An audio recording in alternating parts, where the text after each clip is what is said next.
What is good in the proverbial hood? I have to fix this again.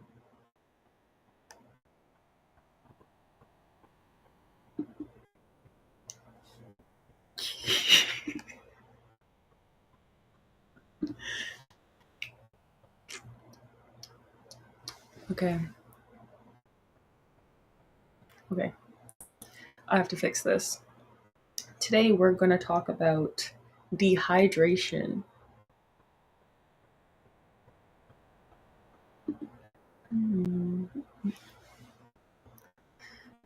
I have to fix this.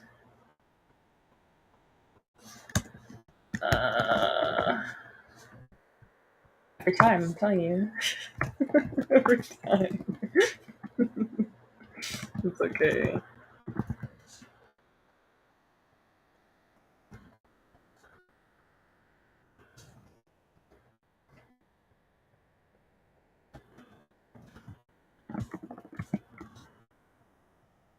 I'm just going to have to.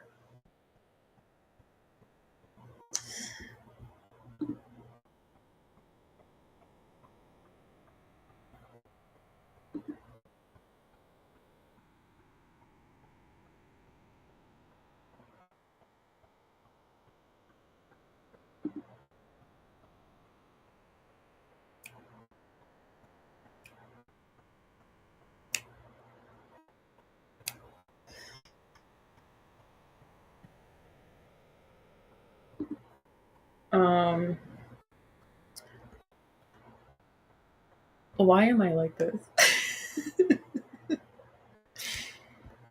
um, I'm trying to see if this worked. As you guys already know. I feel like I don't even need to explain because you guys you already know the dilemma. The dilemma is me. Okay. Okay. Again, I should have just copied and pasted.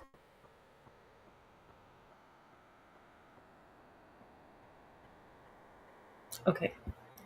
Um. Um.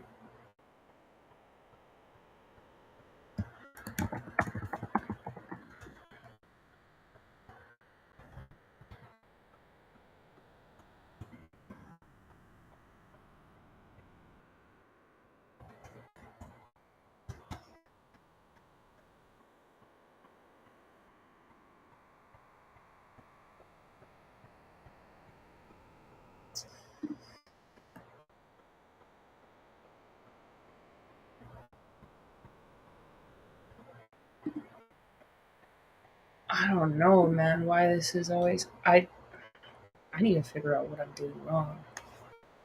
I need to figure out what I'm doing wrong.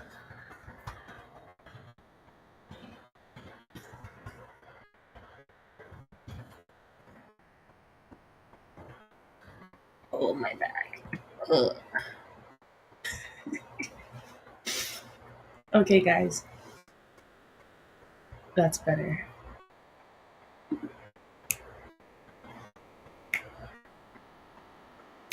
Okay. Chill.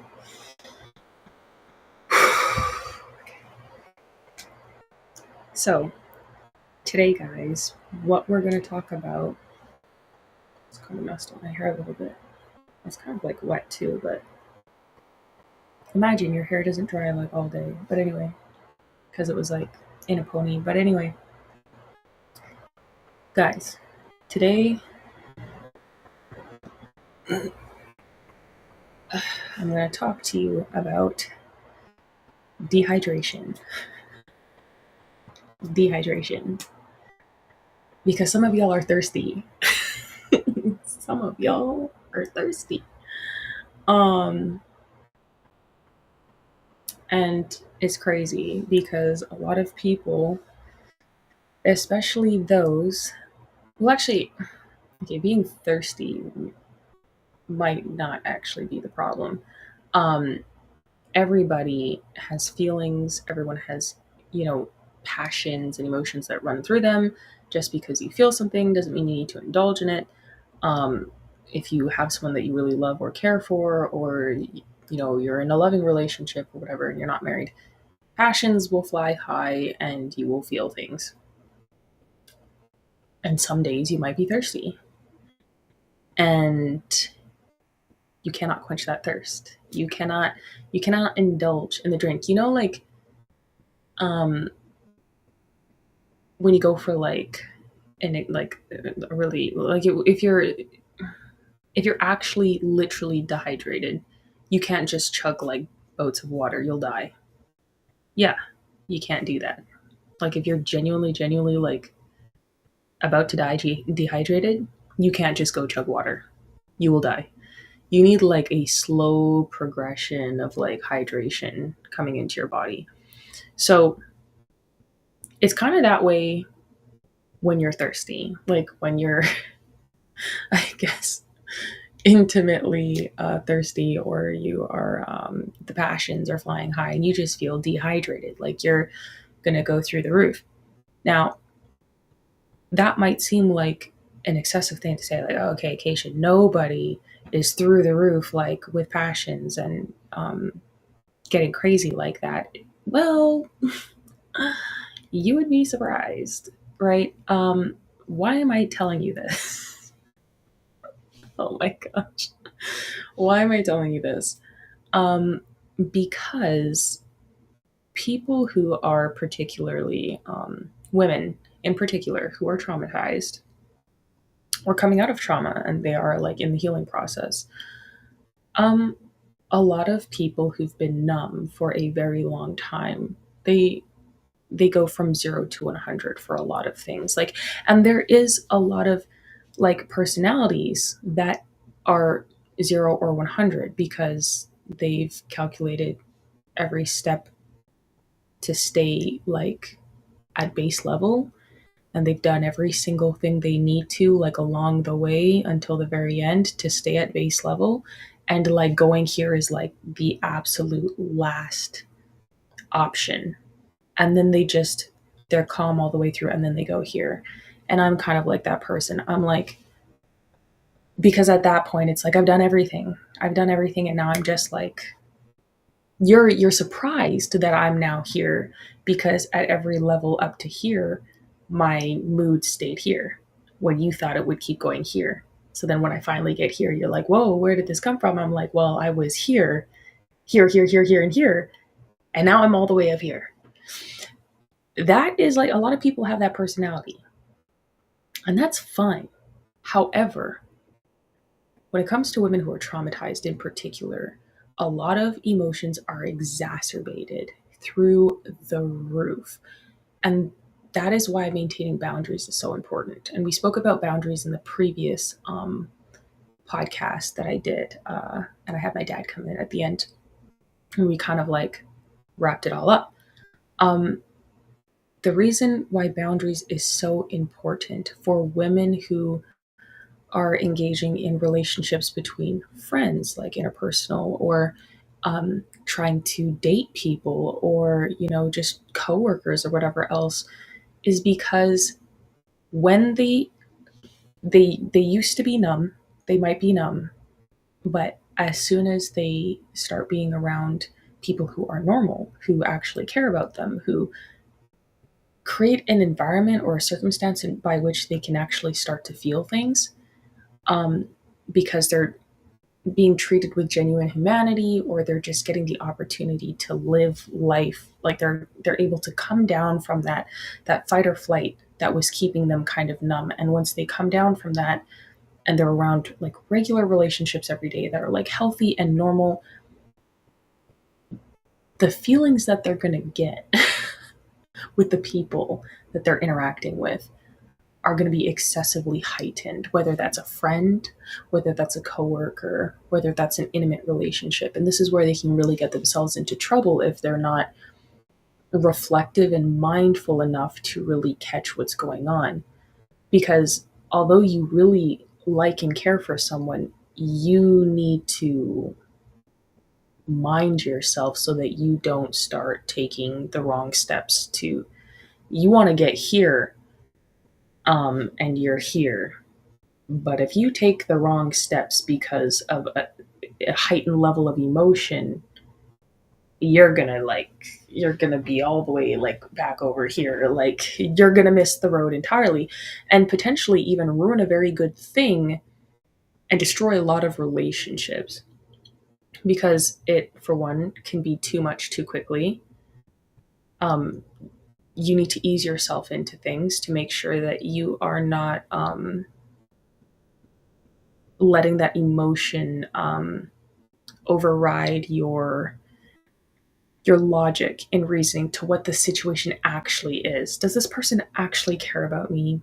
Sure, they're nice to me sometimes, but do they actually love me? Do they actually care about me? Can I have a future with this person? Is this someone that, God wants me to be with? If you're a religious person and you really consider God to be a part of your life, the center of your life, can I build a life with this person? Can I do God's work with this person? Can we have a blended, life or whatever? Can we do good work together? Um, and that's the same with like even the friends, because the friends that you keep around you, obviously your life isn't going to be technically blended in that way, but the friends that you keep around, you're going to want to know, how can I progress with these friends? Now, the way that you are emotional is fine because you're going to be experiencing a lot of emotions as you come into new positive relationships with people. That's fine. That you cannot control that. There's literally like nothing you can do to prevent yourself in that moment from reacting a certain way. You can, however, control your response to that reaction. Um, you do not want to give off the wrong idea. And a lot of things that women who are traumatized do um, gives off the wrong idea to the people that they care about. You don't want to come off thirsty or dehydrated because you're overwhelmed with joy or excitement because you are just you're trying to enjoy a good thing. um this is how women get themselves into a lot of problems, because when women are numb, this is actually how women become hoes who are traumatized if they're not careful with boundaries. Because when you've been traumatized as a woman, like you pretty much stop feeling completely. Like you stop feeling, you can feel for others, but you stop feeling for yourself, like almost completely. Like it just nothing moves you. Like I've said on here before so many times, like nothing, literally nothing could move me. And this is also why I think the way Jesus approached Mary Magdalene was so important. And obviously, I was a survivor of trafficking. I wasn't a prostitute, but the trauma response is very similar. And I've watched this across the board with people who I know who were traumatized from prostitution and people who were victims or survivors of human trafficking.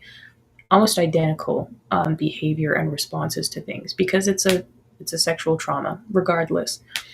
I think this is why the response that Jesus gave to Mary Magdalene, the very graceful and loving approach, even though he told her, "Go and sin no more," was so important, because after like an innumerable amount of trauma, whether self-inflicted or not, um, there comes a point where you can feel for others, but for yourself it's like nothing. But when you see that someone has come and showed you a level of humanity and grace that you yourself feel and think deep within your soul that you don't deserve, or that people will never think that you deserve. Maybe you think you deserve it, but no one around you does, which is the same thing, if not worse, because then it doesn't matter if you think that you deserve it, because the results will never um, actualize into what you think or want it to be. And then you come across somebody, Jesus, who shows you, no, you deserve grace and mercy just as much as anyone else. Well, technically, none of us deserve it. but I've come to pay that price for you. And that love and that grace he showed her was why I understand why she cried and washed his feet with her hair. It's like there's nothing that she could do to repay him for that loving kindness. And so she started to feel. And then she followed Jesus after that the whole time until he died. And she was the first one to recognize him after the resurrection. The first one. When women, well, I'll say that, yeah, when women are traumatized and someone shows them that love and grace and mercy that helps them flip and helps them feel something and ignites like a flame inside of them, they are exceptionally loyal to that person, which is why it is a very good thing, but it can also be a very dangerous thing. Because if you're not careful with boundaries and doing things in a correct manner, you will distribute that behavior to the wrong person or to many people. But the person who's going to create the circumstances for your success in that way would be doing a lot more effort and energy, which is very clearly understood by the way that you would be responding to it. Now, another thing, just circling back, Simon, I think it was trying to condemn Mary Magdalene for, for Jesus trying to help her and trying to, I guess, separate his help to her. And he told Simon, I think it was Simon, because you abused her as a child is why she is the way she is now. So not only which is interesting, because then you would think, because this is an important event, because when you look at people who actually abuse, who are sexually abusive and abuse children, predators, you would think that it was the one time and done. Instead, she's a grown woman and he's still trying to prevent her from getting help from other people. So I'm wondering, is the Bible actually alluding to the fact and outlining that this man not only abused her as a child, but created the circumstances by which she wouldn't be able to get help from other people who genuinely wanted to help her get out of the trauma that she was dealing with so that she could create a better life for herself? And that would be very interesting because human traffickers today do the exact same thing. They will hunt you down and they will stalk you consistently and attack people who try to help you so that you never get on your feet and you can never help yourself. And that in and of itself also helps people to be jaded. And that's where kind of a lot of the numbness comes from. But nevertheless, Jesus did not relent. Jesus is a man. He stands on business. He's a big man. And he gave her that love and compassion. Great. But she ended up turning, that loyalty to Jesus and to God, which is an exceptional thing. It is an exact, precise demonstration of actually how you how you can turn, I guess, women in a way, and the results of something genuine that way.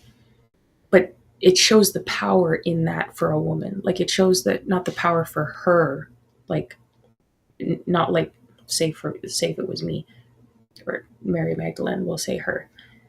It's not showing her strength and capability. It shows the power of what that can do to move a woman, like to move her to do different things, like a complete, flip.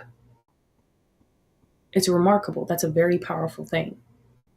So when you start, and like I said, she followed Jesus all his rest of his days, and I'm sure even after, and she was the first to even recognize him after the resurrection. It was that she instantly went out and started doing the work. it was that serious, that little, like, igniting that flame. Obviously, I'm not in the mind of Mary Magdalene, but I am a woman. And like many other women, I've been traumatized. And I'm using this precise example because it was such a stark difference and a huge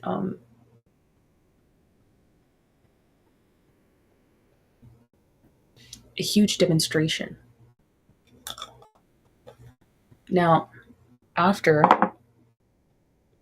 you have that, like, that euphoria, kind of like you've come down a little bit, you've had like that moment where you're you're starting to reason things a little bit more, you're interacting with normal people, you're not in fight or flight all the time, and your mind and your body is finally getting to the point where it's allowing, well, the circumstances are now a little bit created in a way where your mind is allowed to function a little bit more normally. You're going to come into a lot of emotions that you were not expecting, like, be it sad, happy, if that's, if that's you, um, angry, and dehydrated, and I don't know, embarrassed. Whatever you were numb to before is going to be accelerated now, because now your body's going to be processing through things that you otherwise were not before, or maybe you didn't get the opportunity, and it's going to be difficult. And on the flip side, a lot of women who are traumatized, they don't have good men around in their families. So not only the reason why that they would be feeling a lot of those things more excessively is because the men in their lives were not creating the circumstances for them in a way in which they could actively do the work to mitigate some of those things in real time. So by the time the numbness went away, they weren't hitting a brick wall. But because they didn't have men creating those circumstances around them in real time and preemptively, by the time they hit the wall, like, they crash and burn. Whereas, like, someone like me who has a father who is creating those circumstances along the way and could see things happening in real time and mitigating them and telling me how and what actions and things I could do to actually mitigate them, by the time I got to that, it was more like a slow thing. So a lot of the times, if I'm presented with emotion, um, a lot of times I can stop and be like, wait a minute, why am I feeling this? What am I going to do with this? What should I do with this? What do I want to do with this? What do I want to do with this is not really usually maybe should I say, what do I feel like doing this with this is not the first response typically. It's, what do I need to do with this? On the flip side, there are still moments where I get ahead of myself in the excitement of some interactions. And I mean regular interactions. I'm not talking about I'm not talking about anything inappropriate. I'm saying um, in interactions that I think are genuinely wholesome, sometimes I can get ahead of myself and be like, like, just so excited, like, which is not normal for me because I'm so, like, I'm so, like, here. And I think regardless, healed or traumatized, like, my personality is what it is. Your trauma is not your personality. And a lot of people seem to think that because they're traumatized, their personality is that, and it's not. Because even if you look at people across the board who are traumatized, they all have different temperaments, they all have different things that they like, they all have different things that they don't like, they have different ways of communicating, they have different ways of responding to things. And every trauma is different, but your personality and your character, who you are as a person, is not trauma. It's stifled and maybe like a little dimmer or a little faded or jaded because you have trauma that's like sprinkled on top. But you are still your own individual in person. You are not You are not trauma itself.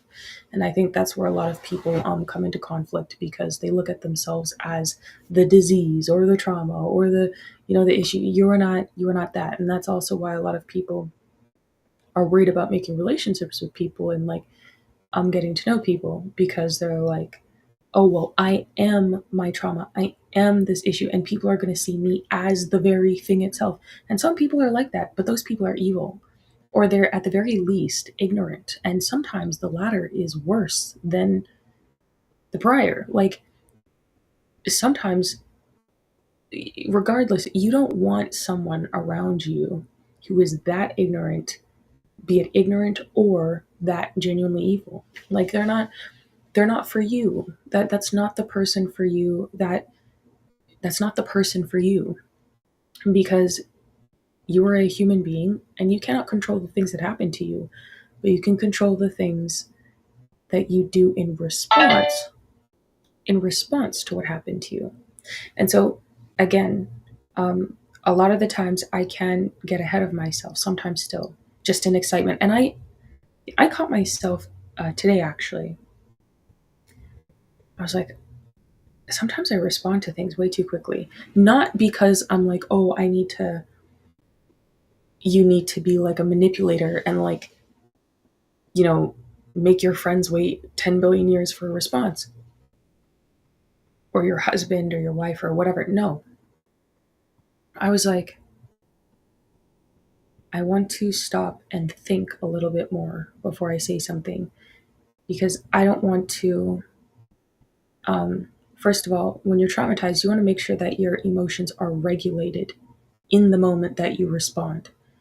You want to discipline yourself so that you do not respond in a way that's emotionally dysregulated, because you don't want to put the wrong idea to someone. You don't want to do something that's off the wall or out of pocket. You don't want to throw an emotion at them that could be harmful, that has nothing to do with them, and you end up hurting the other person, because that's the possibility too. Or you don't want to be off the wall and ruin a potentially good thing because you were off the wall. And that doesn't mean that you can't make mistakes as a human being. That's not it at all. You can make mistakes. You shouldn't try to make mistakes, but everyone should be graceful with each other and understand that we're only human. The point is, you want to be as aware as possible of each decision that you're making, so that you help push yourself further along in the process of the progression of healing, especially if it comes to opposite sex interactions, be it in work or in school or in, intimate relationships or romantic relationships, because the way that you interact with men, especially when you are like, you know, you're you're starting to feel a bunch of things that, maybe wasn't there before, or maybe you just have not felt before, or you didn't think was possible to be felt. You need to be very considerate about your approach. You really do. And I don't think I can stress that enough. And the reason why a lot of women, they become hoes or 304s and just out here super dehydrated when they stop feeling numb, is because they'll be in fight or flight. They'll be traumatized. They'll feel numb. They'll feel like nothing for themselves. Like I said, often feel things for other people, because a lot of people still like myself. I've always hated injustice. It is just who I am. I don't know. God put it in me. I don't know. It's just there. Um, but you'll feel like that numbness, and then you'll have the opportunity to come down from it. You'll start to like feel things again for yourself. You'll feel like, oh wow, well, where's that coming from? Women will get a little bit emboldened. They'll not realize that it's men around them creating the circumstances. Like, for example, a girl, she'll meet a nice guy.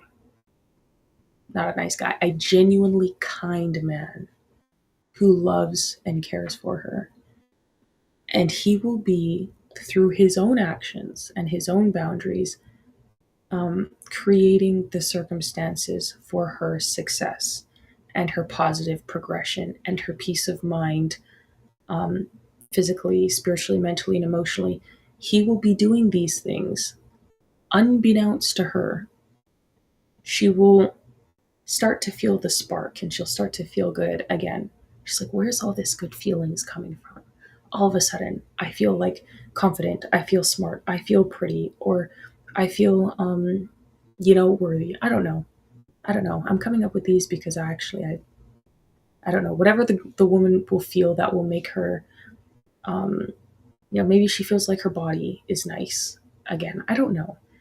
Um, and then she won't realize where all of that's actually coming from because she doesn't realize that the circumstances are being created around her unbeknownst to her. She's just experiencing the benefit of it. This is where men actually get really pissed off because then the woman will feel like, oh, I feel amazing. I feel so great. And then they'll be like, I don't need you anymore.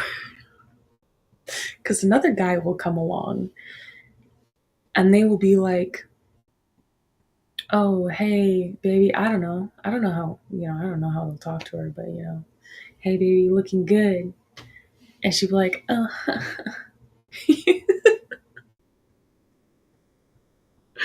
I don't know. I don't know. Maybe someone talks to her like that. Maybe she likes it. Maybe she likes the smooth talker. I don't know. And she'll be like, well, I already feel good about myself. And he's just affirmed the fact that I feel like that the feeling that I have about myself is true. And then she'll go with that guy. And then she'll be like, okay, that made me feel pretty good. And then someone else will come along and they'll do that. And she'll be like, oh. And then she'll be riding this train. She'll be riding this wave of like feelings because after you come out of that numbness, that feeling good is like crack. It's like crack cocaine in its purest form. It's like, I don't know what country has that. Colombia? I don't know. I don't know. Sorry to the Colombians.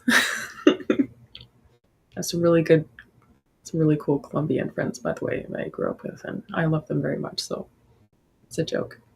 But it's crack in its purest form, and then they ride that wave because you've been feeling like nothing. And then say that person had never even had like an actual proper relationship, like a normal one. Not that for whatever reason, maybe they've never had an actual like serious long-term relationship. They're just going to ride that wave of crack and they're going to keep going until they burn out and crash. And they're going to be like sleeping with people like crazy because they're going to be on to the next.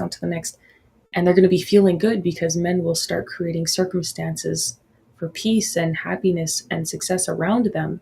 Maybe some good guys, maybe they'll meet some good ones and then some bad ones, some good ones. Because obviously you're not going to meet good ones all across the board. That's like impossible.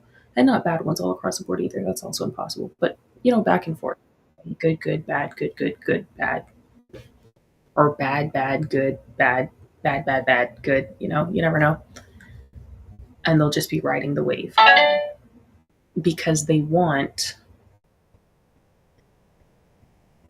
to feel good. They'll have like a little bit of it and they won't understand the boundaries and they'll be pushing the boundaries consistently because they don't know.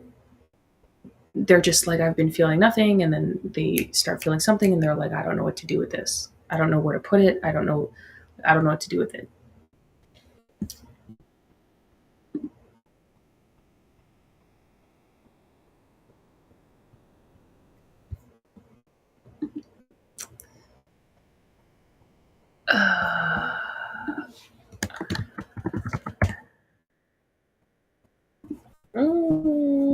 Not this being a whole thing. Sorry, guys. I just realized that I have this.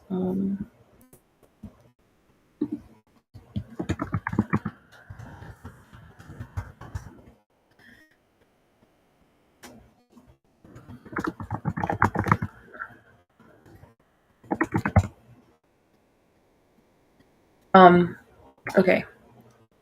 Uh, sorry. Sorry, guys. Wait a second. Sorry, guys. I forgot to check if. Wait.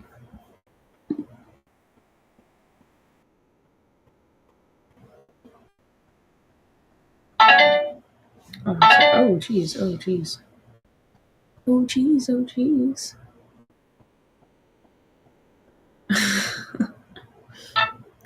um,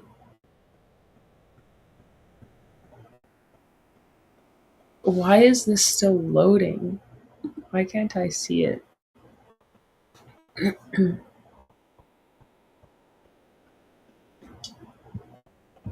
didn't this open either?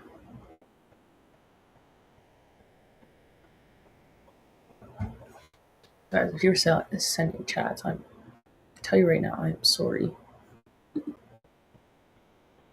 Because I don't know what was said, because that is still loading, and I'll just wait. I don't know why that, because I feel it definitely says, like,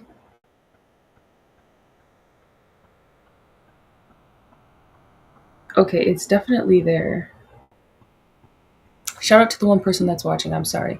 Go over to Rumble and listen on Rumble because it's better on Rumble. Not my hair looking dry, but anyway. Um.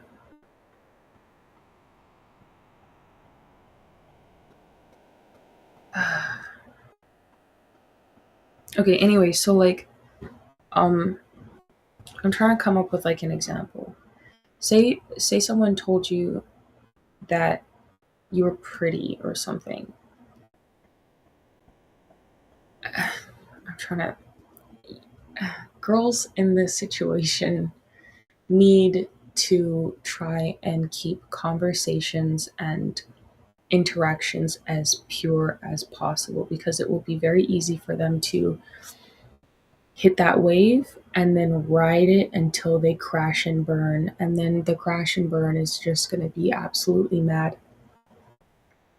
Um, because they're not going to stop. It's going to be like a crack addict with crack.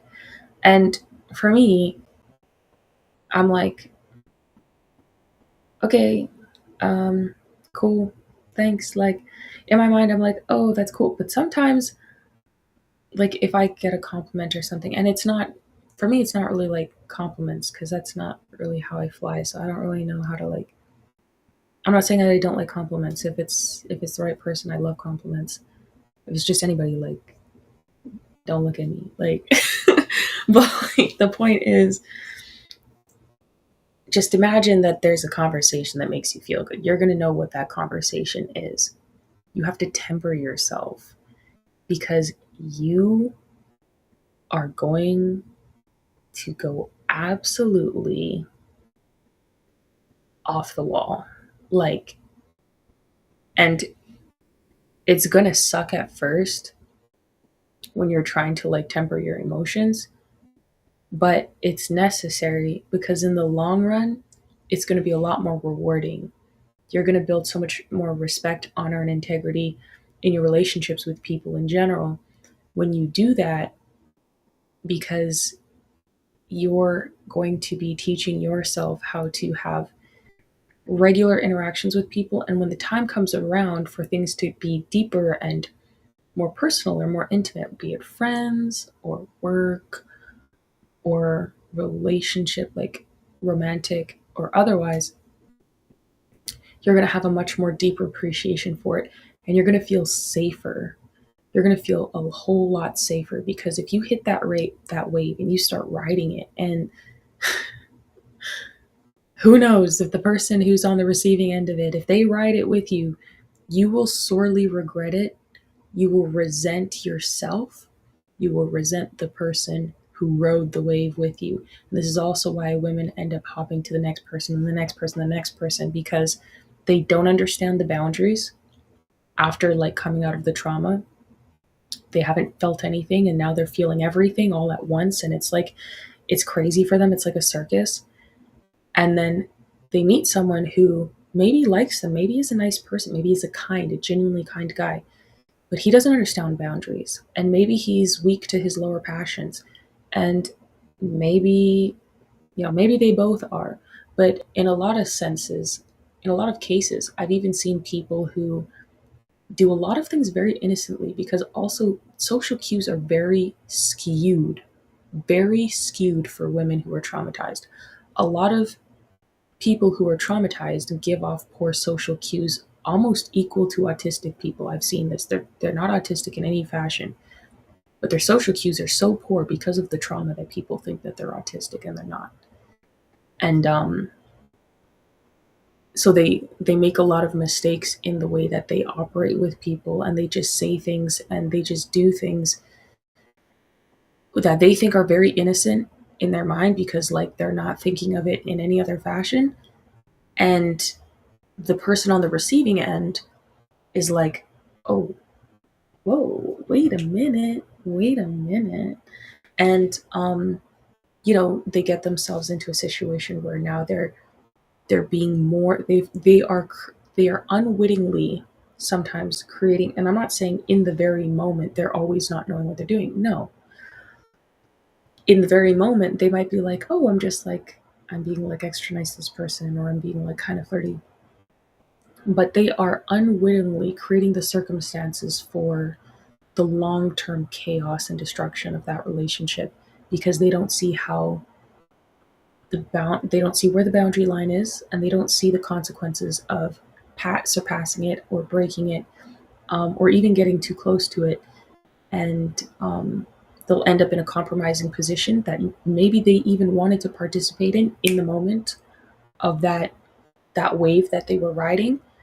Maybe they'll sleep with the person, maybe they will get too frisky with the person, and then they'll be like, you know what, now I feel like I've ruined something, I've destroyed something. They'll know because they won't feel safe, emotionally and mentally, and really because they're not, but they've created the environment themselves to get there, because they were not ready to go there, but because they were riding the wave of emotion, they put themselves there. I'm not talking about someone who forces that other person there. No.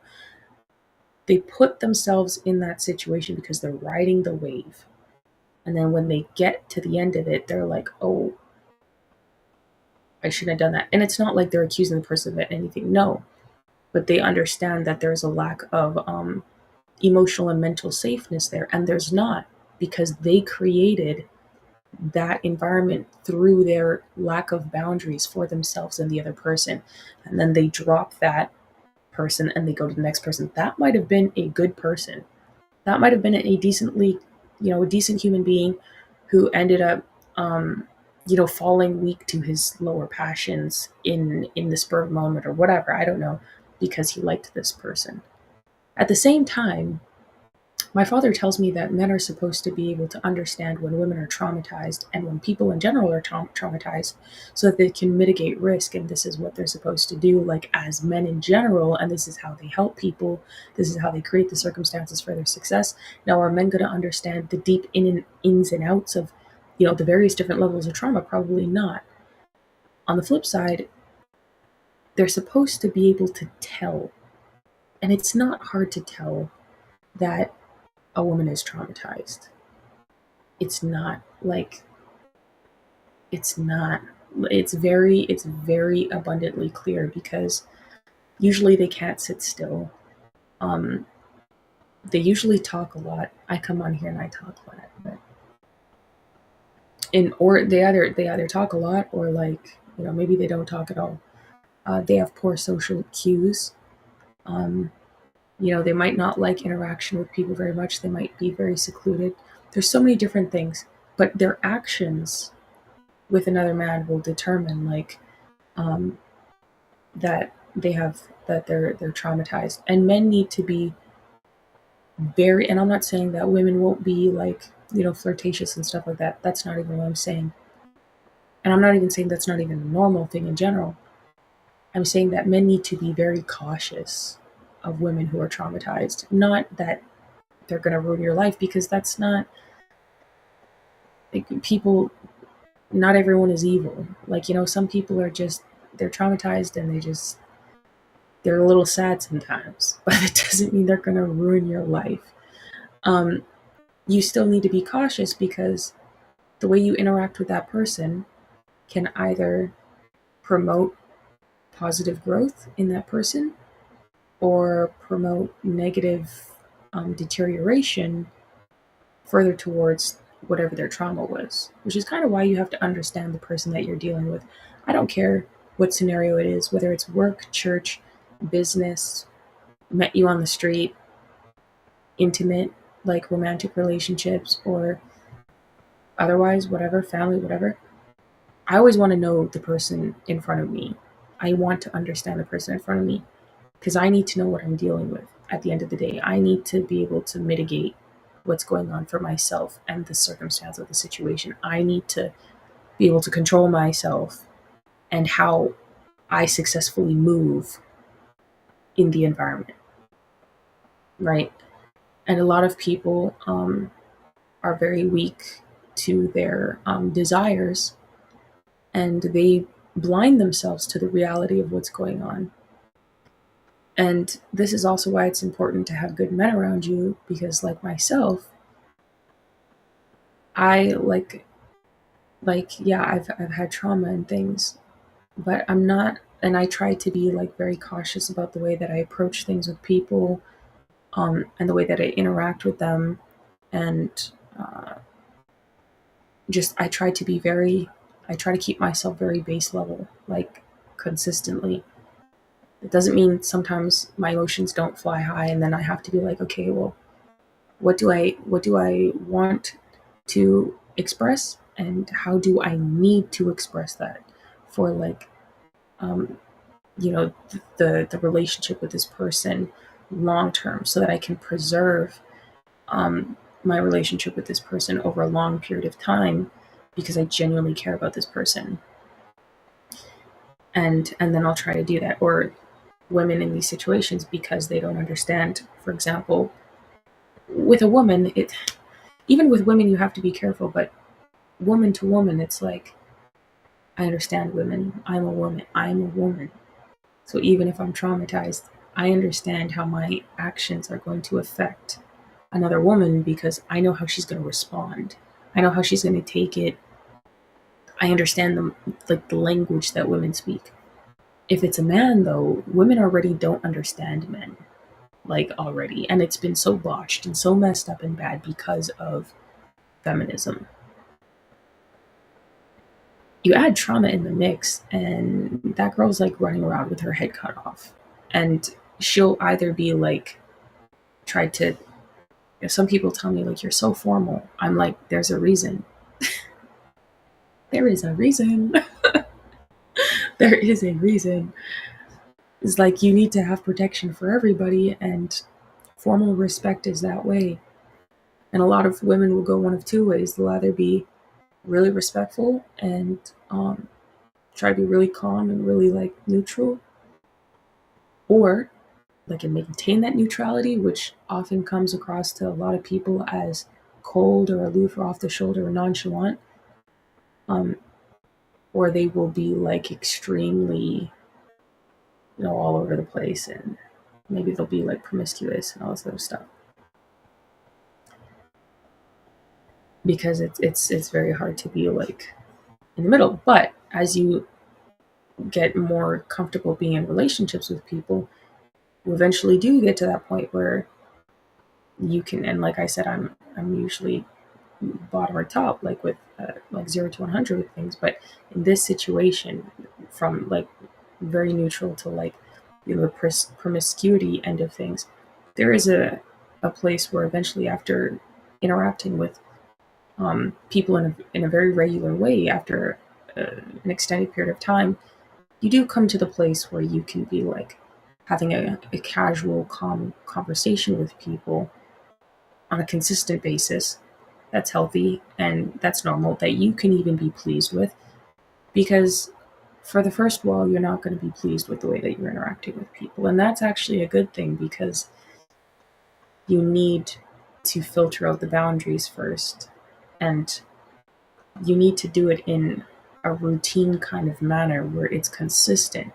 You're consistently behaving the same kind of way, principally with people, over a long stretch of time, because you're retraining yourself.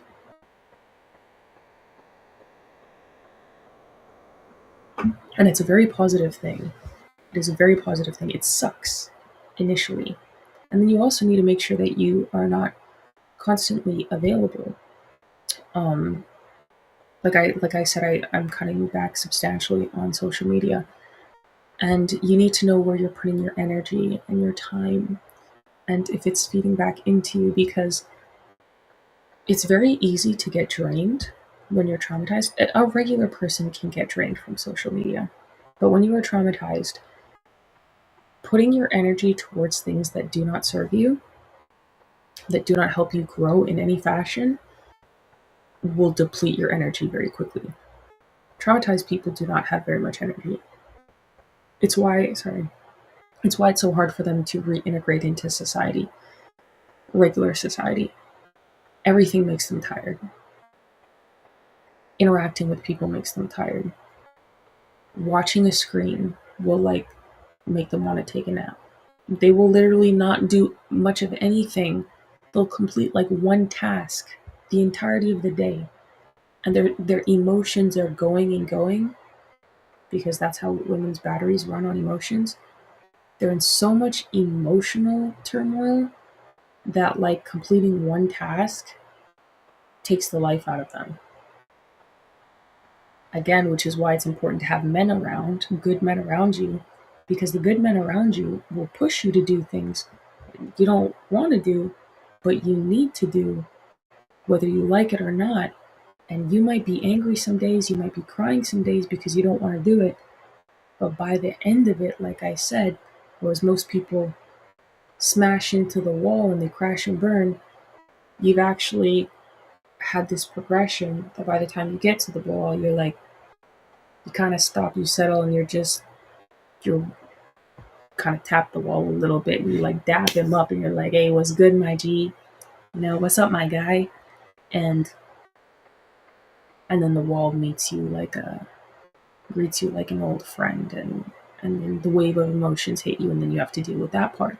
But you're more prepared to deal with that because you've been taking all the steps along the way, doing all the work along the way, whether you do it kicking and screaming and crying or whatever. Now you've built the fortitude that by the time you get the wall, you're prepared to break down the wall and build up something better, if that makes any sense.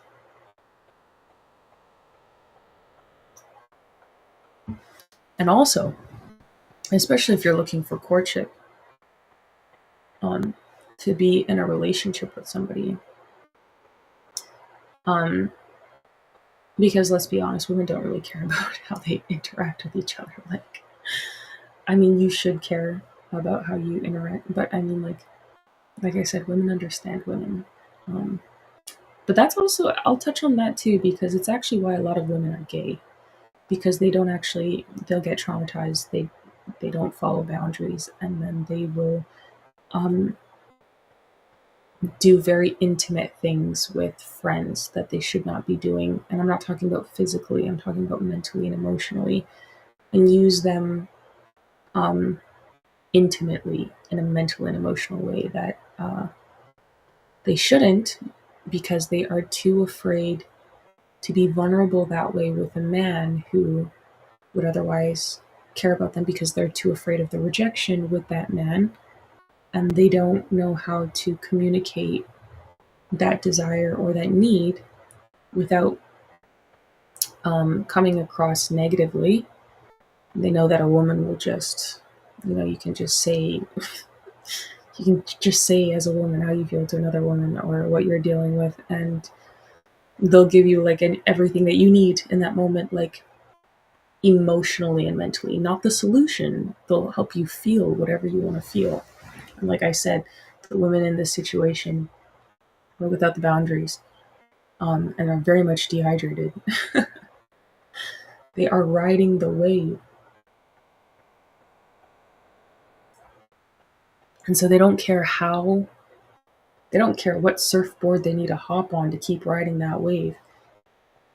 They will hop on whichever surfboard, and by whatever means, it could be a dolphin. They don't care. They will ride the wave for as long as they can. And they very much fear the wave burning out, because when you've gone so long without feeling anything, it's like, I don't know, it's like a euphoria to people when they start feeling things again for themselves. And they don't want it to stop. They're doing things too fast. They're not it's like giving someone like a morphine clicker or whatever, and they'll just keep hitting the button. It might distribute every like couple minutes, but they'll just keep hitting the button and hitting it. And then when it finally releases, they're like, ah, and they're not stretching it out. You need to, not that I'm telling anyone to do morphine, but you need to stretch out the positive, what is the word? Not gifts. The positive results, or the rewards, like, I guess, a reward system. And I'm not saying to like train people like a dog. I'm just saying that you need to do things in a way where you can have a long-term gratification instead of instant gratification, because you will not enjoy anything ever. And you will be hopping from man to man, or woman to man, or woman to woman, or whatever, because people get greedy out here when they're dehydrated. And again, that's why it's important to have good men in your life, because they will tell you how to operate with other men and even other women so that you can get your desired outcome. They will tell you how to create the circumstances to get the results that you want to see and that you need to see. And they will even tell you which behaviors you need to curtail, or adjust, so that you don't produce a negative result. And even if you're dating, this is also why the traditional courtship process is so important, because a father is not going to advise his daughter to date multiple men. First of all, that's a bad idea by in and of itself. And add the trauma on top of that. That is like a dumpster fire for boredom and self-prostitution waiting to happen. And again, my dad always says that men create the circumstances for the success of their family. No father in his right mind would do that. And so also, a father's not gonna be like, oh yeah, I talked to this one guy so that he could court my daughter. And I said that I like him, or I like the way he thinks, or whatever else. Or he's a respectful guy, whatever, I don't know. And then I'm also gonna like talk to all these 10 other plus or whatever men to court my daughter. Especially if she's traumatized. Like you're setting your kid up for failure. Like, you're setting everyone up for failure. And men do not do that between men. Like, there's more of a system of respect and honor on that way. Dav says hello. Dav K9 says hello. Sorry. I'm gonna read something, by the way.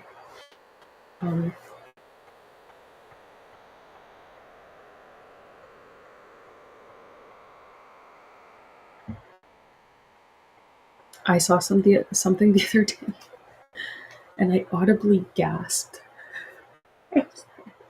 I audibly gasped, and I literally screamed. And I was like, I cannot verbalize this.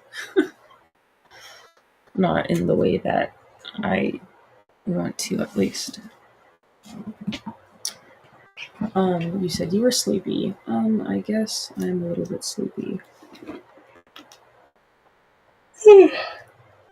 Of course, after you say that, I yawn again. I'm actually not like I'm getting like I'm yawning and looking sleepy because I'm talking.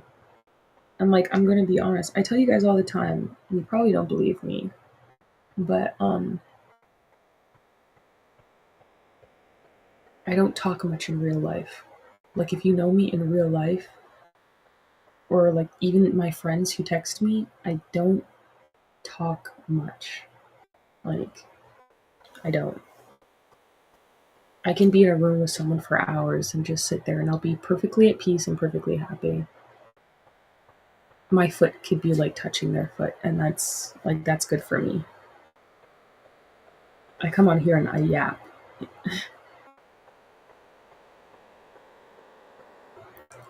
I'm really introverted, so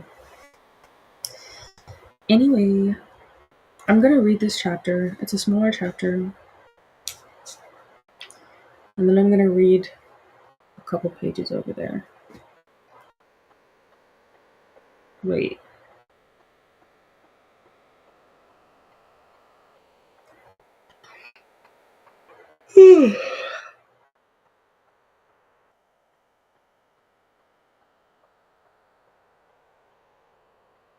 Do you draw or paint? I do. Well, I used to a lot. I don't now.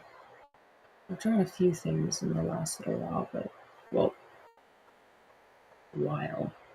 But um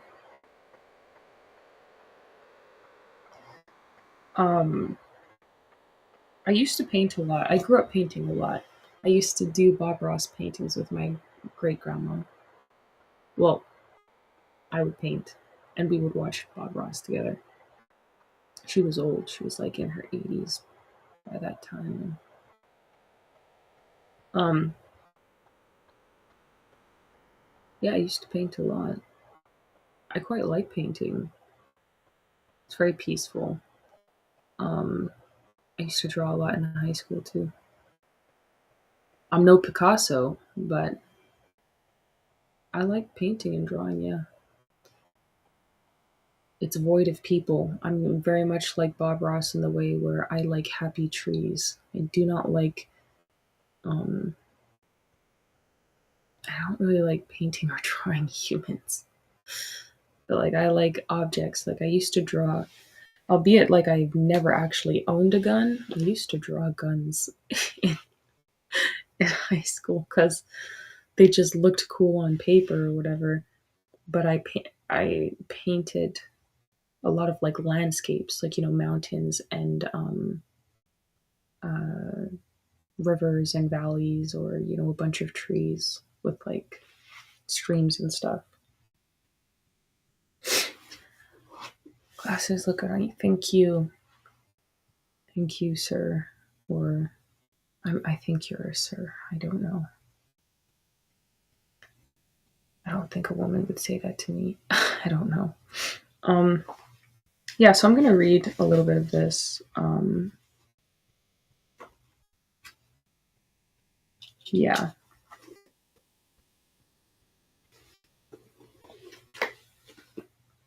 So I'm in Isaiah 17, and this one says, Israel will be punished. I read 17 and 18.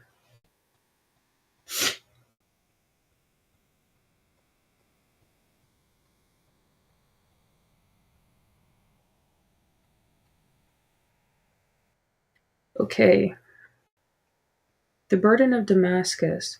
Behold, Damascus is taken away from being a city, and it shall be a ruinous heap. Ruinous heap. I look tired. I always look tired. I don't know. Do I always look tired? Maybe I do. I don't know.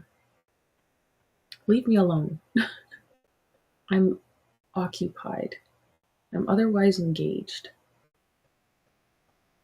The cities of Arur are forsaken. They shall be for flocks, which shall lie down, and none shall make them afraid. The fortress also shall cease from Ephraim, and the kingdom from Damascus, and the remnant of Syria. They shall be as the glory of the children of Israel, saith the Lord of hosts. And in that day it shall come to pass that the glory of Jacob shall be made thin, and the fatness of his flesh shall wax lean. And it shall be as when the harvestman gathereth the corn, and reapeth the ears with his arm. And it shall be as he that gathereth ears in the valley of Rephaim.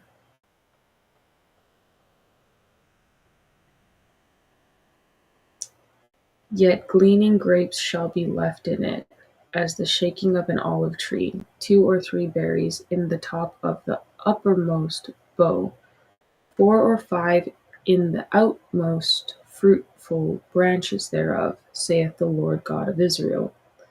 At that day shall a man look to his Maker, and his eye shall have respect to the Holy One of Israel. And he shall not look to the altars, the work of his hands, neither shall respect that which his fingers have made, either the groves or the images. There's a little passage, it says, a prophet's words bear fruit.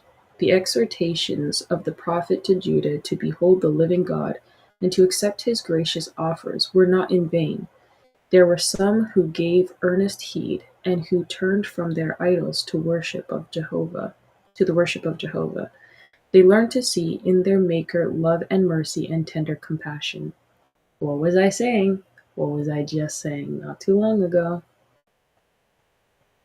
It's Patriarchs and Kings, page 320. In that day his strong cities be as a forsaken bough and an uppermost branch, which they left because of the children of Israel. And there shall be desolation, because thou hast forgotten the God of thy salvation, and hast not been mindful of the rock of thy strength. Therefore shalt thou plant pleasant plants, and shalt set it with strange slips. In the day shalt thou make thy plant to grow, and in the morning shalt thou make thy seed to flourish. But the harvest shall be a heap in the day of grief and a desperate sorrow. Woe to the multitude of many people, which make a noise like the noise of the seas, and to the rushing of nations that make a rushing like the rushing of mighty waters. The nations shall rush like the rushing of many waters, but God shall rebuke them, and they shall flee far off, and shall be chased as the chaff of the mountains before the wind, and like a rolling thing before the whirlwind. And behold, at evening tide trouble, and before the morning he is not. This is the portion of them that spoil us, and the lot of them that rob us.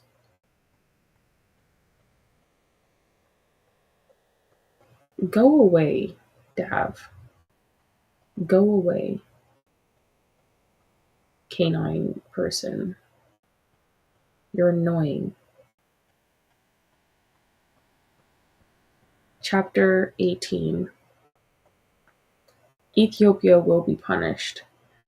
Woe to the land shadowing with wings, which is beyond the rivers of Ethiopia, that sendeth ambassadors by the sea, even in vessels of bulrushes upon the waters, saying, Go, ye swift messengers, to a nation scattered and peeled, to a people terrible from their beginning hitherto, a nation meted out and trodden down, whose land the rivers have spoiled. All ye inhabitants of the world and dwellers on the earth, see ye, when he lifteth up an ensign on the mountains, and when he bloweth a trumpet, hear ye.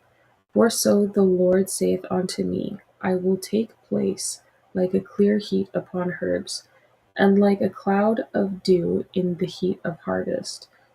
For afore the harvest, when the bud is perfect, and the sour grape is ripening in the flower, he shall both cut off the sprigs with pruning hooks, and take away and cut down the branches.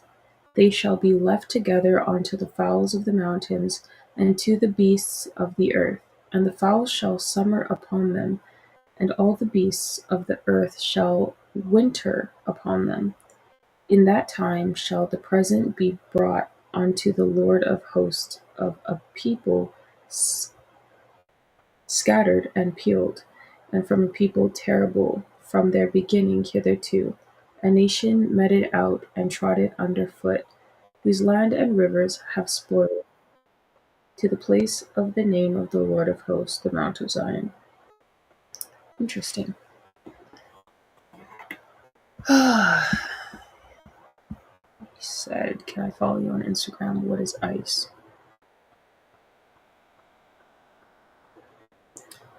Google it and find out, my friend. But go away.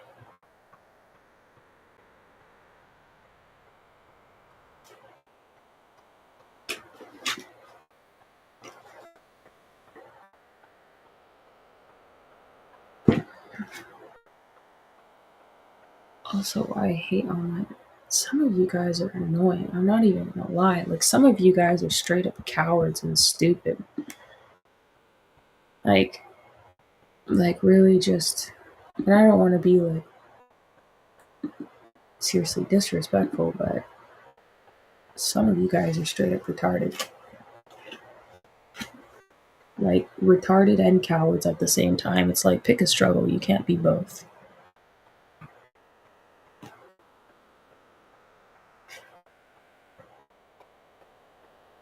Imagine being afraid of an anon. Like, ugh. Anyway, I'm going to read from this page.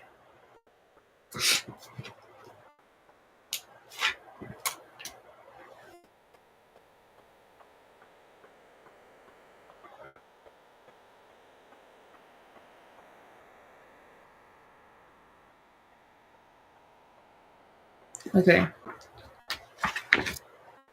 Many were undeceived in regards to the claims of Rome. They saw how vain is the mediation of men or angels in behalf of the sinner. As the true light dawned upon their minds, they exclaimed with rejoicing, Christ is my priest, his blood is my sacrifice, his altar is my confessional. They cast themselves wholly upon the merits of Jesus, repeating the words, without faith it is impossible to please him. Hebrews 11:6. There is none other name under heaven among men whereby we must be saved. Acts 4, verse 12. The assurance of the Saviour's love seemed too much for some of these poor tempest-tossed souls to realize. So great was the relief which it brought, such a flood of light was shed upon them, that they seemed transported to heaven. Their hands were laid confidingly in the hand of Christ. Their feet were planted upon the rock of angels. All fear of death was banished. They could now covet the poison and the faggot if they might thereby honor the name of their Redeemer. In secret places the word of God was thus brought forth and read, sometimes to a single soul, sometimes to a little company who were longing for light and truth. Often the entire night was spent in this manner. So great would be the wonder and admiration of the listeners that the messenger of mercy was not infrequently compelled to cease his reading until the understanding could grasp the tidings of salvation. That's real.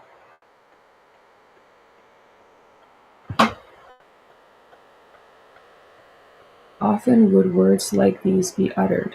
Will God indeed accept my offering? Will he smile upon me? Will he pardon me? The answer was read, Come unto me, all ye that labor and are heavy laden, and I will give you rest. Matthew 11:28. Faith grasped the promise, and the glad response was heard. No more long pilgrimages to make, no more painful journeys to holy shrines. I may come to Jesus just as I am, sinful and unholy, and he will not spurn the penitential prayer. Thy sins be forgiven thee, mine, even mine, may be forgiven. A tide of sacred joy would fill the heart. and the name of Jesus would be magnified by praise and thanksgiving. Those happy souls returned to their homes to diffuse light, to repeat to others, as well as they could, their new experience, that they had found the true and living way. There was a strange and solemn power in the words of Scripture that spoke directly to the hearts of those who were longing for the truth. It was the voice of God, and it carried conviction to those who heard. The messenger of truth went on his way, but his appearance of humility, his sincerity, his earnestness, and deep fervor were subjects of frequent remark. In many instances, his hearers had not asked him whence he came or whither he went. They had been so overwhelmed at first with surprise, and afterward with gratitude and joy, that they had not thought to question him. When they had urged him to accompany them to their homes, he had replied that he must visit the lost sheep of the flock. Could he have been an angel from heaven? They queried. In many cases, the messenger of truth was seen no more. He had made his way to other lands, or he was wearing out his life in some unknown dungeon, or perhaps his bones were whitening on the spot where he had witnessed for the truth. But the words he had left behind could not be destroyed. They were doing their work in the hearts of men. The blessed result will be fully known only in the judgment. The Waldensian missionaries were invading the kingdom of Satan, and the powers of darkness aroused to greater vigilance. Every effort to advance the truth was watched by the Prince of Evil, and he excited the fears of his agents. The papal leaders saw a portent of danger to their cause from the labors of these humble itinerants. If the light of truth were allowed to shine unobstructed, it would sweep away the heavy clouds of error that enveloped the people. It would direct the minds of men to God alone, and would eventually destroy the supremacy of Rome. The very existence to this people, holding the faith of the ancient church, was a constant testimony to Rome's apostasy, and therefore excited the most bitter hatred and persecution. Their refusal to surrender the Scriptures was also an offense that Rome could not tolerate. She determined to blot them from the earth. Now began the most terrible crusades against God's people in their mountain homes. Inquisitors which were put upon their track, and the scene of innocent Abel falling before the murderous Cain was often repeated. The scene of innocent Abel falling before the murderous Cain was often repeated. That's wild. Again and again were their fertile lands laid waste, their dwelling and chapels swept away, so that where once were flourishing fields and the homes of an innocent, industrious people, there remained only a desert. As the ravenous beast is rendered more furious by the taste of blood, so the rage of the Papist was kindled to greater intensity by the suffering of their victims. Many of these witnesses for a pure faith were persuaded across the mountains and hunted down in the valleys where they were hidden, shut in by mighty forests and pinnacles of rock. No charge could be brought against the moral character of this proscribed class. Even their enemies declared them to be a peaceable, quiet, pious people. Their grand offense was that they would not worship God according to the rule of the Pope. For this crime, every humiliation, insult, and torture that men or devils could invent was heaped upon them. When Rome at one time determined to exterminate the hated sect, a bull was issued by the Pope, condemning them as heretics and delivering them to slaughter. They were not accused as idlers or dishonest or disorderly, but it was declared that they had an appearance of piety and sanctity that seduced the sheep of the true fold. Therefore the Pope ordered that malicious and abominable sects of malignants If they refuse and abjure to be crushed like venomous snakes, Wiley B16CH1, did this haughty potentate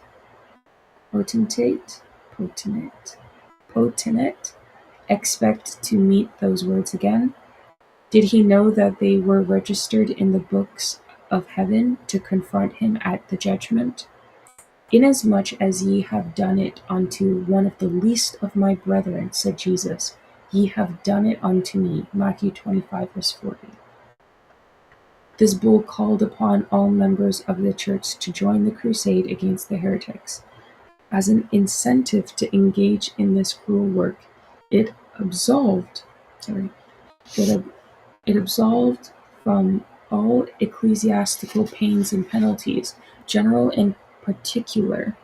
It released all who joined the crusade from any oaths they might have taken. It legitimized their title to any property they might have illegally acquired, and promised remission of all their sins to such as should kill any heretic. It annulled all contracts made in favor and vaudois, ordered their domestics to abandon them, forbade all persons to give them any aid whatever, and empowered all persons to take possessions of their property. Wiley B16CH1. They were treating them like traitors. This is how you treat people who commit treason, like by law. That's crazy. All because they refuse to follow the Pope or Rome, which is insane. This document clearly reveals the master spirit behind the scenes. It is the roar of the dragon, and not the voice of Christ, that is heard therein. The papal leaders would not conform their characters to the great standard of God's law, but erected a standard to suit themselves, and determined to compel all to conform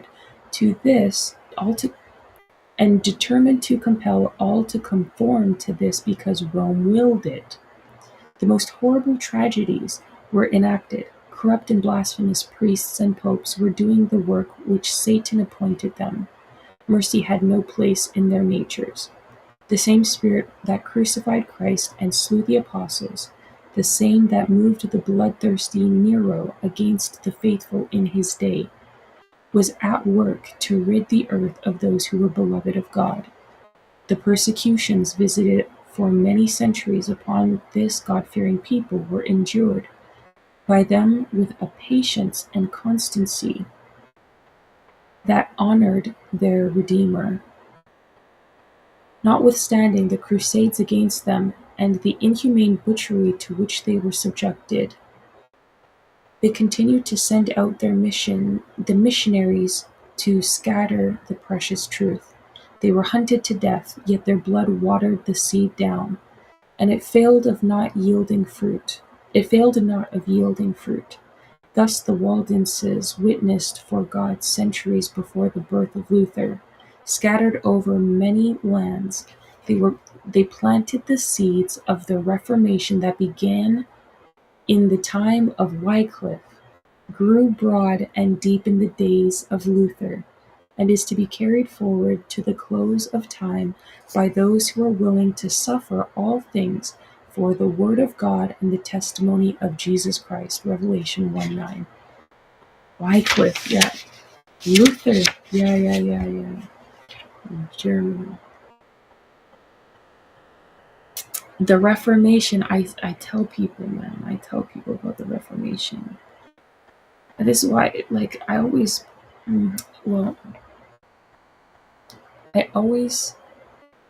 emphasize, John Wycliffe, but I always emphasize Luther and the Reformation and the Protestantism, because ultimately that's where a lot of our foundational principles and beliefs come from. Where did I just put my pencil?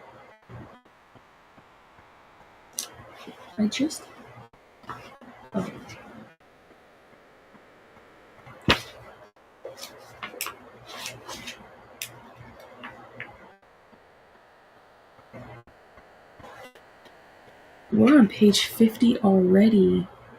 The next one will be The Light Breaks in England. The light breaks in England. Wait.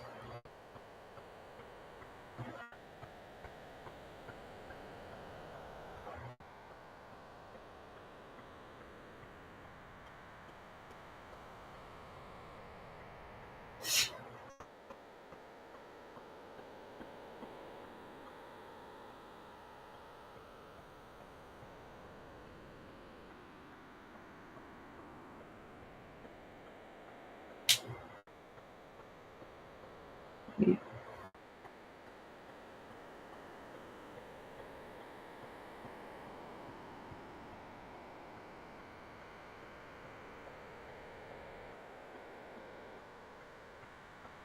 Guys, I almost died today. I've been taking a spoonful of coconut oil, and I was like making my vlog, and I was doing the same usual. I even used a smaller spoon to do the coconut oil, like to eat it. And every time it's like I'm swallowing Vaseline. I just put it in my mouth and I just swallow it. But it got stuck in my throat. And I almost didn't make it. I had to get some water real quick. Like I had to like cough it up. I like to get like water and like swish it around in my mouth so that like the coconut oil would dissolve, like liquefy. Anyways, I guess that's going to be on my vlog. I was like, wouldn't it be crazy if I actually didn't make it? And like explaining that to my dad, like my friend having to call my dad and be like, yeah, she didn't make it. Well, what happened? She choked on coconut oil. I have the video if you want to see. Like I have the evidence. Like, sorry, it's funny to me, but maybe it's not funny.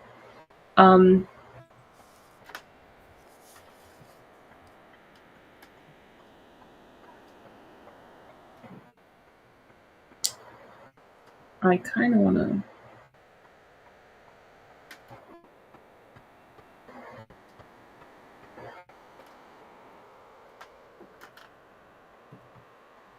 I kind of feel like reading this one paragraph, and then I see my dad in the background. He can come up right there. I'm just gonna read this one paragraph. 1 second. It said the light breaks in England. Before the Reformation, there were at times but very few copies of the Bible in existence, but God had not suffered his word to be wholly destroyed. Its truths were not to be forever hidden. He could as easily unchain the words of life as he could open prison doors and unbolt iron gates to set his servants free. In the different countries of Europe, men were moved by the Spirit of God to search for the truth as for hid treasures. Providentially guided to the Holy Scriptures, they studied the sacred pages with intense interest. They were willing to accept the light at any cost to themselves. Though they did not see all things clearly, they were enabled to perceive many long buried truths. As heaven sent messengers, they went forth, rending asunder the chains of error and superstition, and calling upon those who had been been so long enslaved to arise and assert their liberty. Okay. All right. May the Lord bless the reading of His holy word, and also the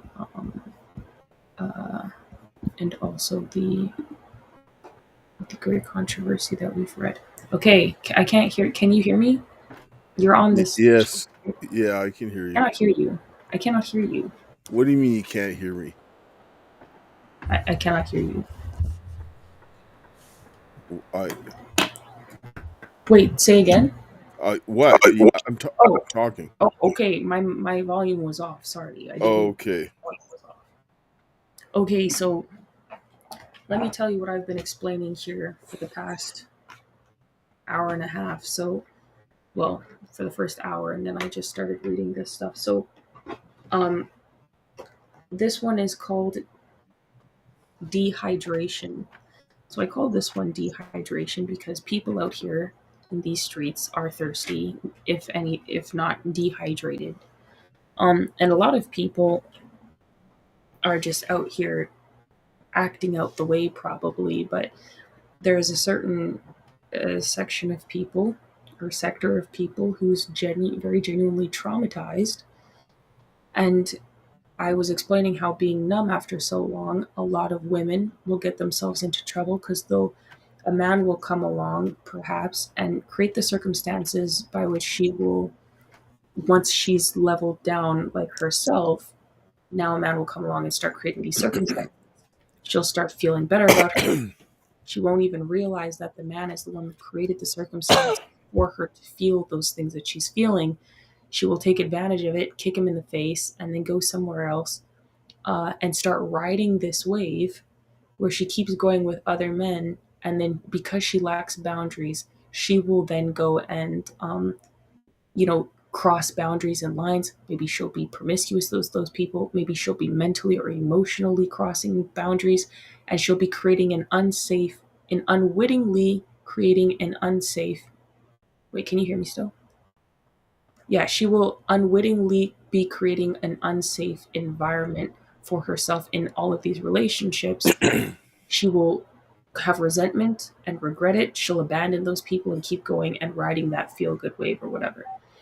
And so I was talking about why that was important, and then also tied that to Jesus and Mary Magdalene, because the loyalty that comes out of a woman who meets a good man um, who does those things is like is innumerable, because she followed him all her days, and she was even the first one to even recognize him after resurrection.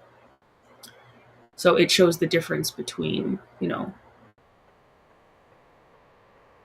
yeah. So you can give your position, and I said there's nothing wrong with feeling things, because you can't control your feelings when things happen after you've been traumatized. You can't control like how you're gonna, your feelings are gonna go 0 to 100, but you can control your response. So that's kind of what I've been It, talking about. it's almost kind of like they're creating a Stockholm type syndrome inside of the woman when they do this, and then they create a trauma bond, which can be very powerful. Because after you've been traumatized, then they basically love bomb you and make every part of you, every fiber of your being sing. And so you get this overwhelming flood of emotion, which that person sweeps you off your feet. They make you feel like they are going to be hitting all of the right things. And by the time you get into that situation, you are in a bad place. Like that girl that we watched talking on the video, that's exactly what happened. They abuse him, abuse him, abuse him. But the guy comes in and he sweet talks her. He makes her feel all the right way. Men know full well that you should never make a woman feel good all the time, especially when she's traumatized. You are taking advantage of her. You should be taking your time and putting your boundaries up. The man has to be the one to set the boundaries. And some women will walk away because they're not feeling good, but what the man is actually doing is doing the right thing to help her. And then she goes out to the man that makes her feel good.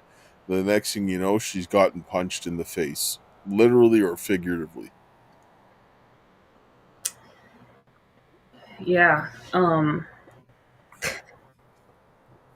that's crazy, but that's true. That's true, because the guy is trying to make her feel good all the time, and then she'll jump to the next guy who just makes her feel good because she she's like, she'll see that she's feeling better about herself, but she doesn't feel good because he's not making her feel good all the time.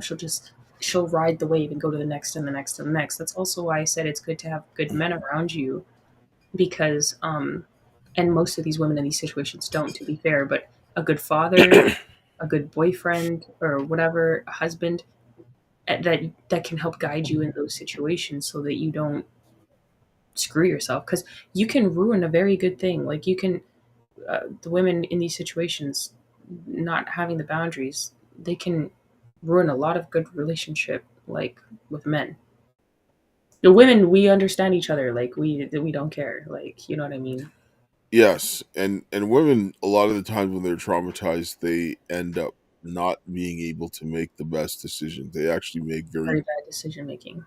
and it generally is not on account of their good decision making um habits, but more like the luck of the draw and basically the grace of God that gets them a good man because a lot of the times they're going to the wrong situation and I I'm not going to sit down and I say I understand how the women think, but I've watched their behavior and I've watched a lot of women do this. Like most of the women that I see grew up around my life were abused. Like I mean, just that's just the nature of the way things were, and they would just go in and do all of that nonsense, and like guys would come in and do all this sweet talking, and I'm like, that made me want to vomit because I know what they were doing, and I was like, you should never be doing that, and they would. I watched the character of the men that were doing this, and I was like, I never want to be that. And I actually had one with your mother that came up and shook my hand after and said, "Oh, you never dogged me or any of that kind of stuff." Because I was like, "For what? I don't need to do that. A man should just show himself who he is, and if he's the better man, then he'll win." Right? That's really it. If you have to go and stab somebody in the back or assassinate their character, that demonstrates that you're fearful of that man. And so I'm not a coward. Hmm. Right? And if I lose, so what? Then I just figure out the next time how to be better.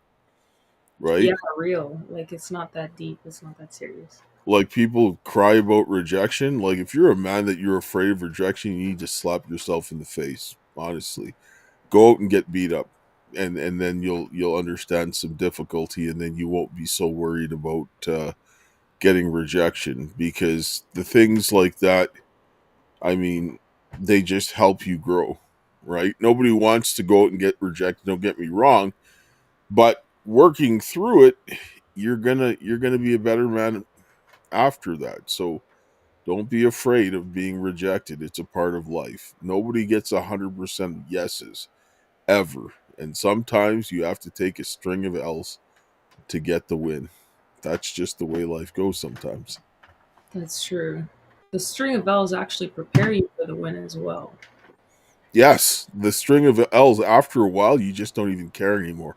And Yeah, then you just like, you're going to be like, I'm going to take all these L's until I win. yeah. And then when you win, it's like all of the things that you learned from the yells will actually benefit you for the win. Like it helps you do all these things in the Be- win. because every time that you keep getting up after you get an L, you've actually won. Yeah, Because you're developing character and perseverance, and those are some of the most important things that you will ever have, because especially like in this situation that we've been through, taking those string of L's, like 5 years of yeah. L after L after L, I'm like, so what? Like, what, you're gonna give me another L? So it's like, is that the best you can do? I mean, there's really not much left you can do. And I'm like, Literally. if you kill me, I get rest and then I see Jesus. So right? Like, so after a while you just you'll get over it and then you'll succeed. And then when you succeed after all of that, then you'll just be like, you'll look forward to challenges. Yeah, it's just like, well, maybe for men. Women are like, I just want it to be over. But like, it's like L after L. I'm just like, bro, like the story is getting played out. Like it's old. Like, come on. It's not even serious anymore. You just get used to it. You're like, by the time I win, I'm just gonna be obliterating you because now I'm outperforming you and you suck. Like you literally suck. Like I was saying, a good the not a good the difference between a good chess player and an exceptional chess player. An exceptional chess player will take your strengths and make them into a weakness. Because once you do that, and your enemy sees that you do that, then they have to go to the less next effective thing, which is not as good, and then you dismantle that, and then you push them into their weaknesses, and they're finished, and you mentally cripple them. Because at that point, they'll forever continue to question themselves and their capabilities, Yes, even in because their good stuff. because when you do that, that's the difference between those who are good at playing the game and those who change the way the game is played. Yes, yes, Yes. yes. You use the best of someone against themselves, and this is what they did with Thomas Shelby in Peaky Blinders. They made him question. He trusted only himself, and he was always making moves on his own because he couldn't trust anyone, and he was always the one moving the pieces. And then eventually, they made him question his own self, and he almost killed himself. Those are the people where you have to. That's where you get their strengths against them, and then you for this is the best way to take them out.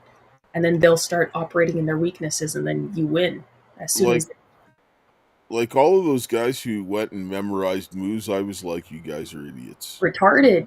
I was It's so like, retarded. I'm the like, why? best way to become a good chess player is to play people and Yes, study the way that they play and understand how that person plays and other people, and then you have to be able to adjust and recalculate in real in time real with time. every move that they make in order to do this. And then you have to think ahead. You have to think ahead, and you just have to watch what they're doing and see the pattern of their moves and just keep then you make them play the way that you want them to play. uh It's like they call that intuitive playing, though, in it. Like,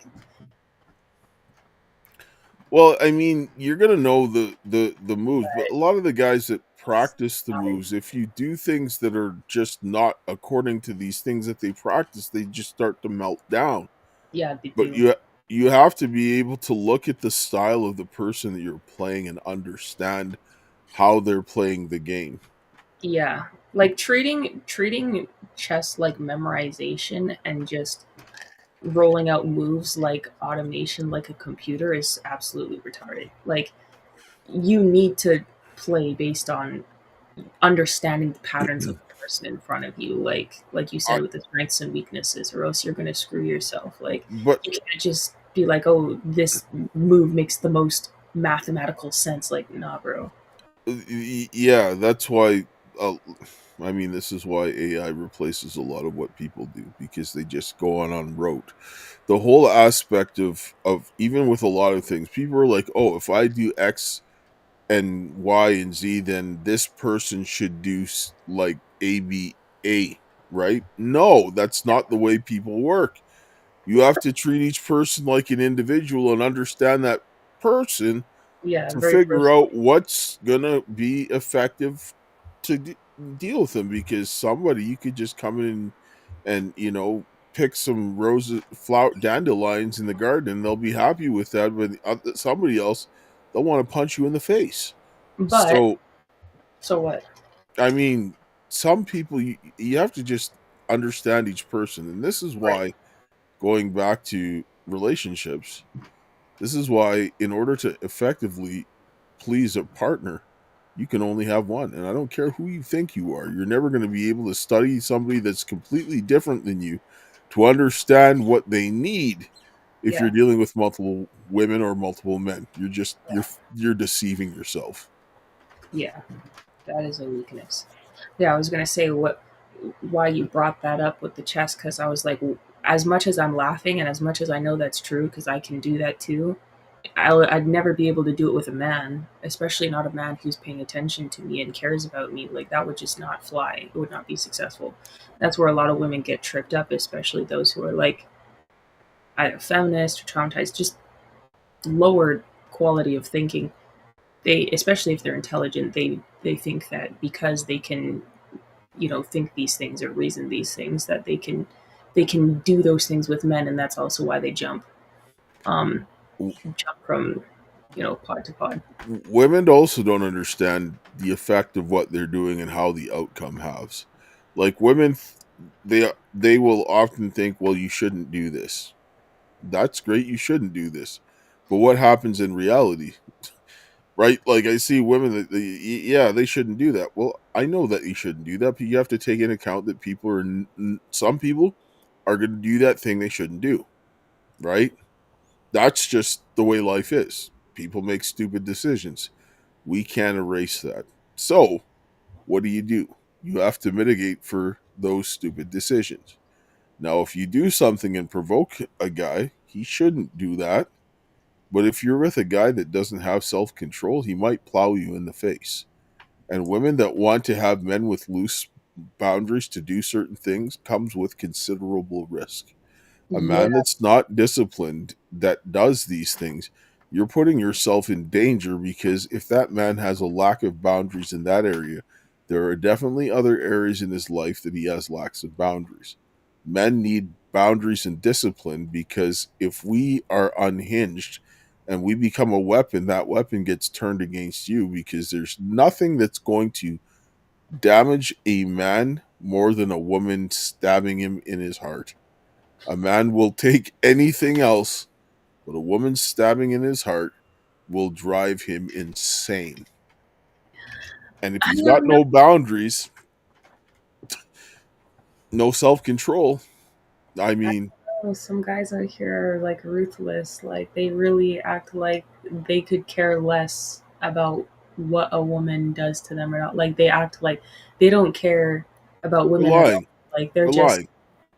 the woman is just there. If it works out, it works out. If it doesn't, it doesn't. Screw it. Like screw you. I don't need you anyways. I can function by myself without you anyways. It's A, like a man, though, will, if you're going in and you're becoming a liability, he will cut you off and walk away. Like a reasonable man that has control, self control, he will just be like, okay, I'm out. Go ahead. It doesn't matter. Because right now, what you're doing, you're going to destroy things, and I cannot allow that to happen.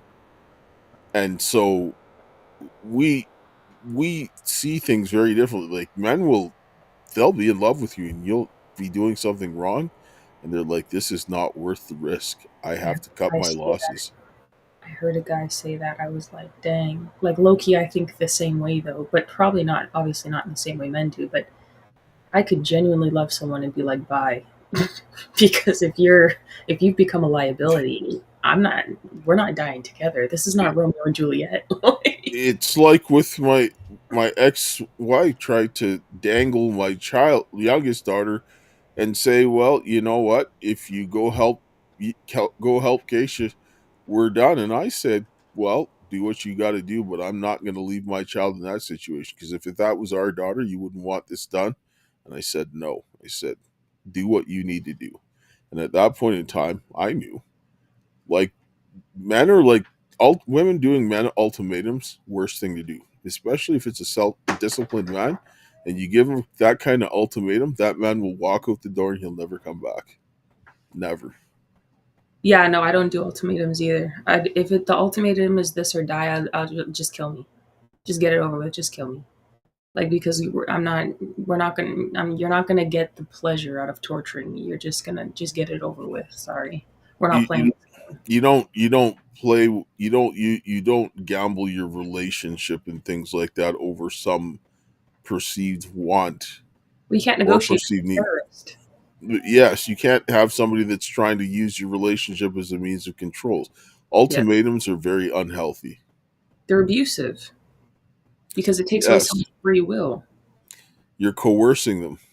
Yes, but one thing I mentioned as well is the fact that men, there might be a genuinely good guy, a genuine kind guy who loves and cares about someone, but if he doesn't mitigate for the fact that maybe he's with a girl who's traumatized and she acts out the way, maybe he gives into his lower passion or something in the spur of the moment. I don't know, passions run high, and she breaks the boundary and then goes off the wall. Like what I'm saying is men have to understand like what's in front of them. Like, so many men today, it's like they can't tell if women are like normal or traumatized. I guess they all act the same. They're lying. Oh, They know that. oh. Men know that. That's why they go and get them, because men go and get things from women that are traumatized that they would never get from a woman who's in a healthy state. They I heard a guy understand say this. that once, They like do this only get because it from women with daddy issues or who don't have dads around, like because you won't get it from the Christian women or the ones who come from yes, Christian families. because they will never tolerate certain kinds of people because of their character. Right? When you have a certain thing about you, or you have issues with control, when you have a disciplined woman, a man who's undisciplined is not going to do well around that. So what is he going to do? He's going to go after certain type of women, right? And a lot of women, this is why they abuse women, and then they can go ahead and get them. And this is why they try to take them down a few notches, gaslight them, and whatever else you want to do, so that they can get you where they want you. Yes. Yeah, that's wild. Yeah, that's wild. But so then you're saying that those men, they know that those women are traumatized. They don't even care if the woman like leaves or goes off the wall. Like they're just there for what they want anyways then. It's because they can't control themselves and they're weak, and they want to get something they have no business doing, so they'll take it in a vulnerable state, and then they'll And put her in be that willing to situation. so they're And willing then to destroy. Oh wait, go ahead. but then a lot of those times when those women start getting some sense, they want to get out of it, because if you That's go what I after said. somebody in a vulnerable state, the only way you keep them is if by keeping them in that state, and then you cripple them and make that situation worse, and the man's creating the circumstances for your destruction, and you need to get the hell out of there, because you can't have kids with a man that's going to do that, because he's going to cripple your children too. Do you think the effects of if you have sons seeing your father do this to your mother your whole life? That's crazy. That's Yeah, crazy. That's yeah. crazy. No, but so that person would really be just taking what they want in the moment because they want the instant gratification so much that they're willing to destroy the person long term to do it and continue to cripple them so that they can do it. The girl will have the red flag kind of feelings because she'll feel like unsafe mentally and emotionally, knowing that maybe she's crossing some boundaries, but he's also creating a far more extensive circumstance for her destruction. And she will run away screaming and then hop to the next person that will make her feel good and then repeat the cycle. Yeah. And a lot of the times with men, like with women, women will say all kinds of stuff.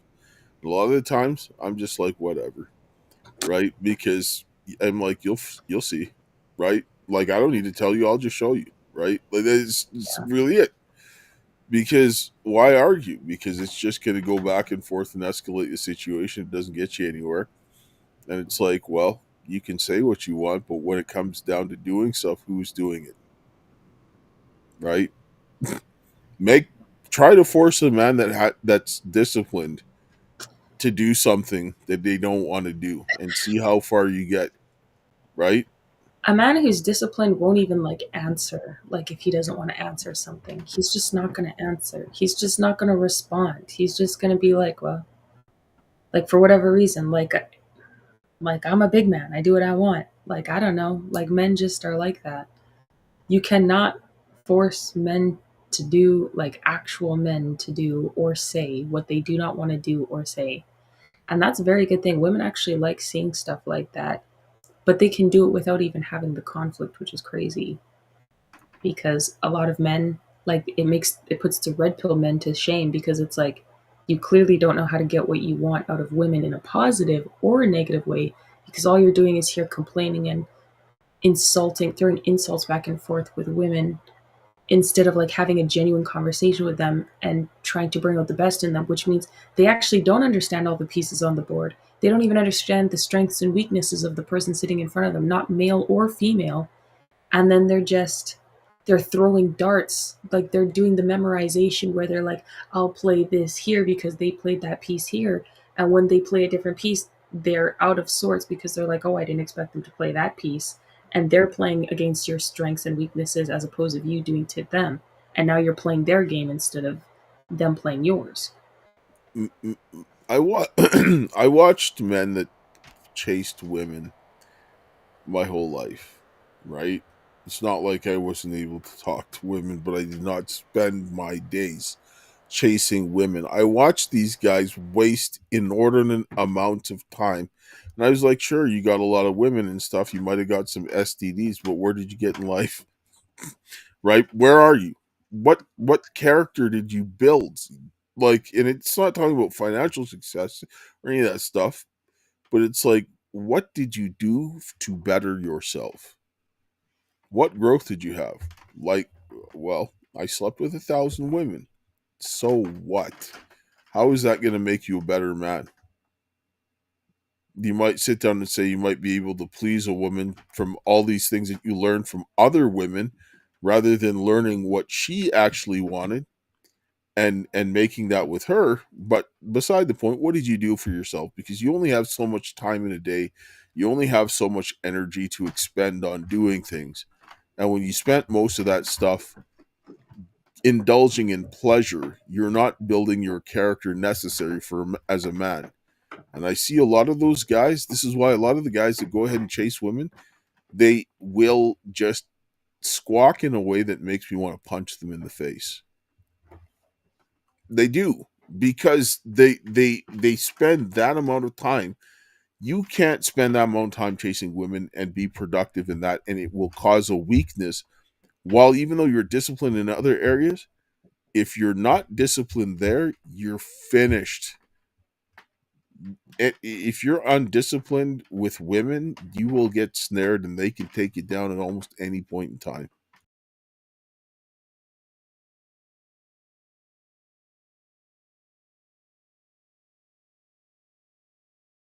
Look in the Bible. They tried to honeypot Joseph. Didn't work.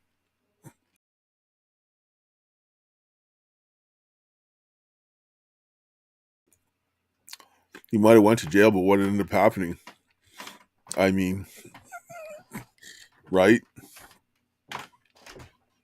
So it's always better to do it the right way.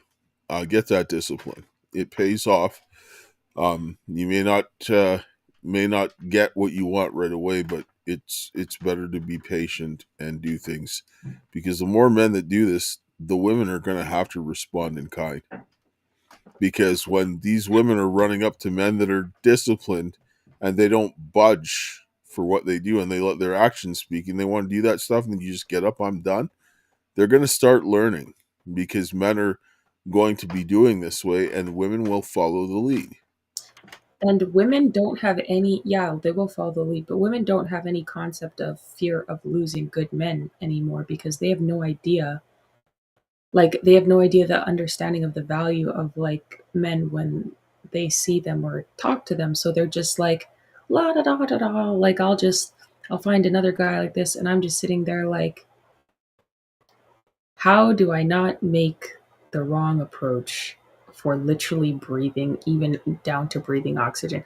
That sounds a little excessive, but I'm constantly thinking of how I can do things in like a respectful, boundary conscious manner with people, even like friends, friends and everyday people that I meet, because I'm like, I don't want to, impose something on someone that will make them uncomfortable, or I don't want to do something that's going to be harmful to me long term or to anybody long term.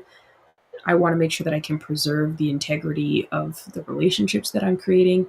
Women today are just like, I'm here for a good time, not a long time. Sorry. And then they think that they'll keep getting these guys that are genuinely like cool guys. And it's like, no. And the guys that are actually guys, they do not care. They will just leave like nothing happened.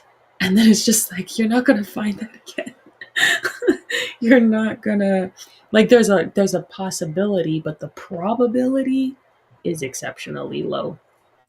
What women need to understand, when what I was able to do with you as my daughter was because I raised you and we had that relationship as you being my daughter. Now that only goes so far because you're my child. It's a very different relationship. If I had a wife, a woman would get a better understanding of the things that I'm doing than even you had and would surpass you, by a country mile wouldn't be a contest. And being able to draw, that's what a man's supposed to do, draw out the best in you. And so I was able to do that. You as my child, I could do it to a higher level for my wife, because she in turn would then be able to be a better mother to her children, and her life would be more fulfilled. This is what fathers do. This is why they're irreplaceable, because women cannot do this the way that men do. They cannot. And so they have to be there to help elevate. It's like your Wayne Gretzky. Wayne Gretzky was not only the greatest player, but he, not saying that the father's the greatest player, but he made everybody on the ice around him better. That is what a father does. He makes everybody around him and his family better. That's what his job is.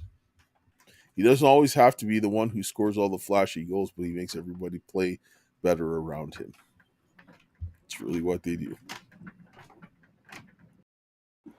So, oh,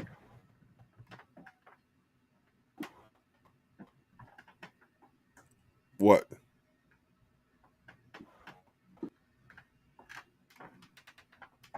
What? it was like it wouldn't let me unmute myself. Oh, of Okay. course. Okay, so then what would you say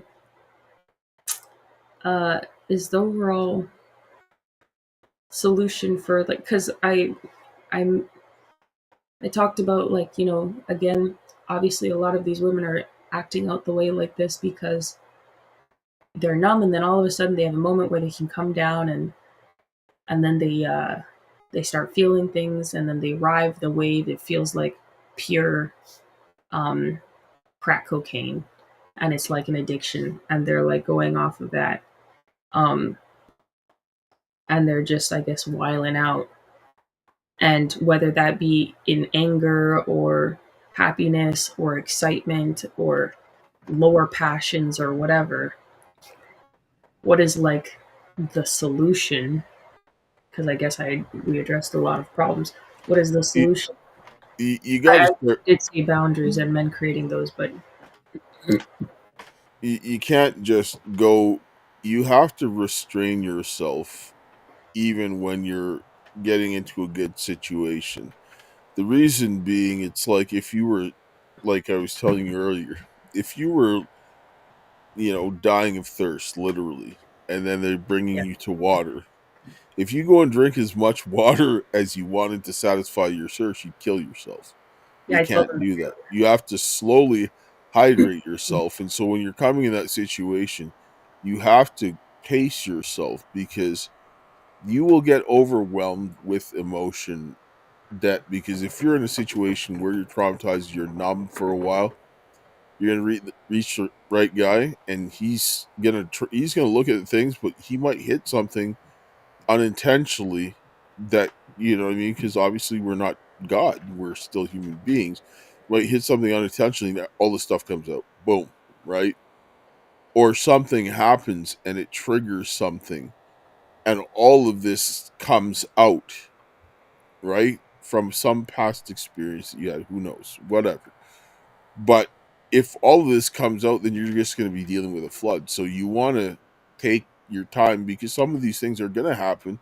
So you have to kind of hold yourself back, not in the fact that you're going to shut off, but you can't just like let, throw caution into the wind.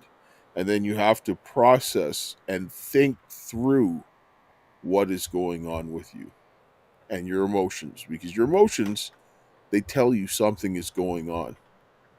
It doesn't give you the solution, the answer, just it's an indicator. So you need to know what it means and where it's coming from. This has to be done. And you gotta experience things. Don't be afraid of it, but experience it, go through it, think it through, and then you will begin. This is how you heal. Real, real. So, moral of the story: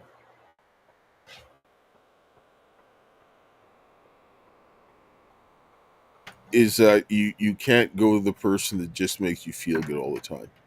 because someone who's making you feel good all of the time is steering you in the wrong direction. Because in order to heal from trauma, it means you're going to have to go through some pain. That is a fact of life. But this pain isn't pain to damage you, it's pain to help you heal. Like you break your bone and you have to get it set. Otherwise, it's going to be way worse if you never set it than if you have to, and then you try to fix it later. Trust me, I know from experience. I got a broken bone, that one there, that didn't get set properly, and I've had problems for my whole life as a result of it. Don't do that. So you look at that kind of stuff, make sure you do that right, and take your time and do that, and don't go for the guy that makes you feel like on cloud nine when you're traumatized and that he's an answer to everything and it's too good to be true, because it is. Yeah, like the person who doesn't make you feel good all the time, like they're still gonna make you feel good. Like you're still gonna have happy experiences with them, but they're gonna do things that will actually make you sad because it's not what you like, but it's what you need. It's not what you want, but it's what you need. That's gonna help you grow and actually realize what things you need to work on. If a lot of men, like who are actually men, when they assert like boundaries, they don't even have to say anything a lot of times. Like they're just the way that they behave makes it very clear to women what things that they're doing off the wall, like whether it's wildly inappropriate or if it's just, you know, maybe just, pushing a boundary that's, for personal space or whatever the case may be, whatever level, a man's actions will make it very clear to her. If she understands how to respect boundaries and if she's self reflective enough, she'll be like, oh, wait a minute. And don't get me wrong, it's not like I don't ever do anything to make a woman feel good. That's nonsense. When I Yeah, say I'm not going to make you feel good, it means that I'm not going to try to make you feel good when it's going to harm you, yeah, because obviously women are not like men, and you have to try to make them, you help them in the way that it means something to them, and so you do things to help out and things that are going to make them feel good, but you don't make them feel good when it's going to cause them harm, because you're actually doing them a disservice. And I watch men that affirm women in everything that they want to do, and they can't do that. Men and women are wired very differently. I was talking to a girl on the podcast today, and she was like, and I explained this to her, and she just kind of was like, "What?" Because she talked about, I don't judge about doing this and that, and I said, okay, that's fine. I said, with girls, this is a lot differently on the boundary issue than it is for boys. I said, think about this. I said, if a boy has lack of boundaries and he's not feeling good about himself because of this, and you guys get into an argument, he gets angry, what's going to happen if he can't control himself? She's like, he's going to unleash on me. And I said, yes, this is why you can't do that with men, right? oh, what you're saying with the thing, yeah, the late when the, yeah, yeah, I didn't even think of it like that, but yeah, a lot of women, they don't care, like they just, they I, they're like, ah, whatever, when you have a man that accepts a lack of boundaries, you're playing with fire. Because if he's going to accept this lack of boundaries, that means he's more than likely has lacks of boundaries in other areas that will come back to harm you. Like that one girl that got her face like crushed by this guy. He has a big lack of boundaries. She should have never dealt with this guy. She did something and she's like, well, I should be able to do that because, I can do what I want and he shouldn't do that. Well, that's true, but the guy doesn't have boundaries. He yeah, doesn't have self-control.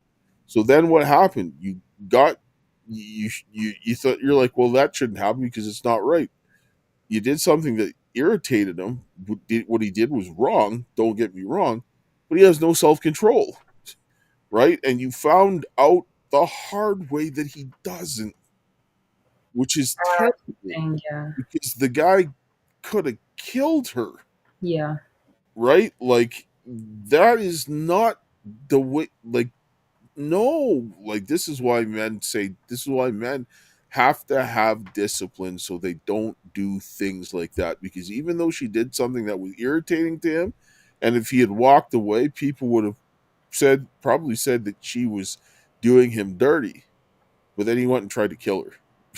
Like, that's just overkill. Like, I mean, you know what I mean? If you walked out and they said, okay, you know what, she did that, that was kind of rude, but what he did was, no, you don't Yeah, there's no justify it, right? justification for that. But when a man has a lack of self discipline, these are the types of things that happen. Because if a man can't control himself and a woman irritates him and he goes into a rage, he's going to be a weapon and she can't stop him, No, yeah. right? And I'm not condoning what he did. I'm just saying that Cause and effect, yeah. yes, when men don't have discipline and they have lack of boundaries, this is the risk that you're taking because you don't know when that's going to set off, and you don't want to put yourself in the position. I can guarantee you now, if she could have avoided that beating, she would have. Like, her face was crushed. Oh, Nobody damn. wants. She had to get reconstructive surgery on her face, right? And it's still not the same. And you can tell that after like, she probably got brain damage because she is not the same. Like, I saw what she was like in talking before, and then the way that she is after. Oh, sweet Jesus. I'll tell you now, if she could have avoided that and not had to go through that, she would have said, sign me up. Yeah, but that's where women again need to understand boundaries, because a lot of women think just because I'm a woman, I can do what I want to have no consequences. And I'm not saying that she deserved that at all. That's not at all what I'm saying. I said earlier in the stream, I always want to understand whether it's a friend, coworker, romantic relationship, family, or otherwise. I want to understand exactly who's in front of me so that I can control myself and be safe and successful across the board no matter what happens, because I'm not going to be blind to who's in front of me and take the wrong step and then kill myself. Like, because like you said, that person, that guy doesn't have boundaries. He can't control himself. He doesn't care if she makes a mistake. He's not going to give her the grace of God. He's not going to be compassionate or kind to her. He's going to use any excuse possible to wail on her because he has no boundaries. He can't control himself. Yeah, that's the whole point. It's like, yes, he But put a shouldn't do. crack in front of a crackhead and they're trying not to smoke it. It's like he shouldn't do that. No, No, but he's one should going do to. that.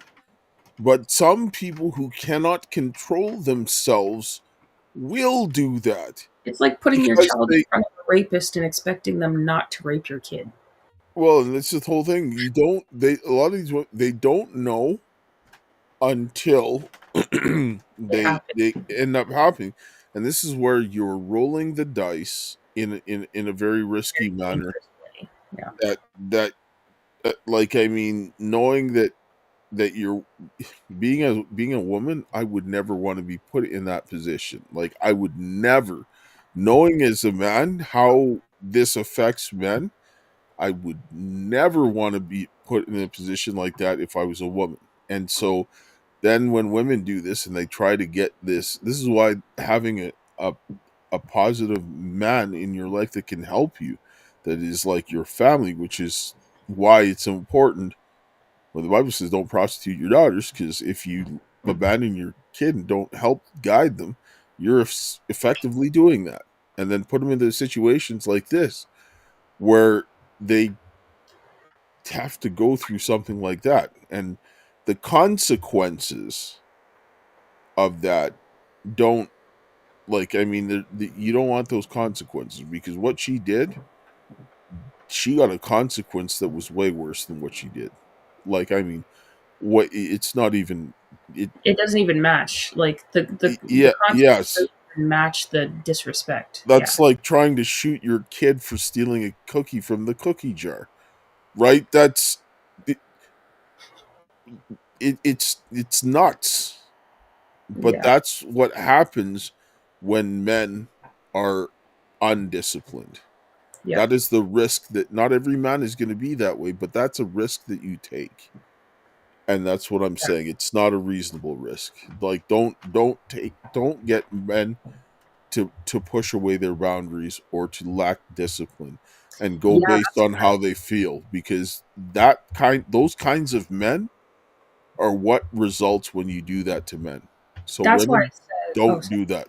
Yeah, that's why I said even as a woman, even if you're traumatized, I myself even have to make sure that the behaviors that I put towards men, the opposite sex, especially if they care about me, are honorable and respectful ones because I don't want to put the environment where something could happen uh, in a dishonorable manner for a moment of gratification instead of long term satisfaction in a relationship or a potential something that could potentially be good. You never know because you still have a responsibility to act with integrity, honor, and respect, even as a woman.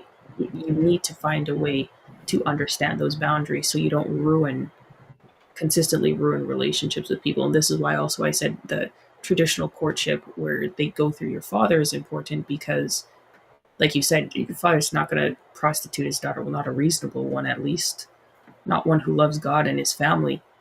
So he's not going to be out here telling his daughter, "Oh yeah, go talk to Tommy, Billy, and Joe, and Aaron, and Alex, and all these different, um, men." Go through the court process with one person at a time, and see how it goes, and then whatever the boundaries are that need to be mitigated, the father will help you do that. Yeah, and this is why, like, I mean, and even the women that were abused and stuff like that, when you have a woman that ends up coming with a reasonable man, he doesn't have to be perfect, obviously, because none of us are. Yeah, no one is. But Yeah, you can tell the difference when you have a man that's adding more than he's taking away in the woman, because she has a very different uh come across differently, because a lot of women that are traumatized that don't have men, they're a lot more difficult to deal with. But when a woman has a man that's that even though she's traumatized, they they have a there's a more stabilizing effect, right? And men and women were designed to work together that way, and they will have a beneficial effect on each other, but the man still has to be the one in that way with the stronger boundaries, because he's got to be more composed under the during the times of war. So if his woman starts to panic, he's got to be the one that calms him down. It's like with you, when you're losing your mind under stress, sometimes I just have to stop talking, because I can't go and start going where you're going, because I will do more damage to you in doing that. So then I just stop myself and just say, okay, when you're done, calm down, we'll talk again, because there's really no point, right? And it's more time consuming and draining to do that, and it causes more problems. And so sometimes you just do that and let it happen, right? And really, that's all it is. right, exactly. Well, guys, that's been dehydration. Make sure you don't get to the point where you're dehydrated. Well, if you are dehydrated, well, a lot of us are already at the point of dehydration. Um, People have been thirsty in the Sahara Desert for eons. Make sure you have the slow progression of hydration and do things over a long stretch of time. Um, Not instant gratification, long term satisfaction, and also make sure that you implement. You want to say something? Oh yes, the people who did this, as they were traumatizing all of us. They were preparing us to make them feel good. People were making preparing people to make feel good in order to traumatize them or do things even worse. Because this is why trafficking is going through the roof at Yeah, this point in yeah, time, because everybody's under trauma, They dangle the carrot and love bomb you, and then you're ensnared. And as we further go into this economic uncertainty, it is prime for the picking for people to be trafficked. I mean, that was the point of this. Yeah, it's the desired result, 100%. So why don't you close with a prayer? We'll shut Oh, her down. okay, we can do that. Heavenly Father, Lord, we thank you for this day. We thank you for your love, grace, and mercy. We thank you for the hope that you have given us, and open our hearts and minds to your will, and help the men and the women to come together, to work together, to rebuild their families, their communities, their churches, their nations. And Lord, help that the men would be principled and disciplined, that they would not take advantage of the women that are traumatized, and that they would actually instead come to the foot of the cross, and that we could all give everything over to you and do what is right and pleasing in your sight, to rebuild this situation so that the children can be properly instructed for the kingdom, is my prayer in Jesus' name. Amen. Amen. Thanks, Dad, for the prayer as always. Um, Lol, with my letter because I'm a candle addict, if you can say that. Yeah, guys, thanks for joining the stream. If you want to support some of the work that we do, there should be links in the description below for like donor box out the Karis project. If you want to support some of the things I do personally, you can subscribe to me on X, although I am not on there as much. If you want to check out my Substack, The Chronicles of My Heart, it's more intimate or personal dialogue, inner dialogue, if you will. If you want to check that out. Um, yeah, thanks for listening today, guys. Make sure that you have boundaries, that you're respectful, that you are. Rev said, I enjoyed the conversation first time on this platform. Thanks, man. I appreciate it. By the grace of God and my Father there alone. Um, but yeah, make sure you maintain boundaries, integrity, honor, and respect.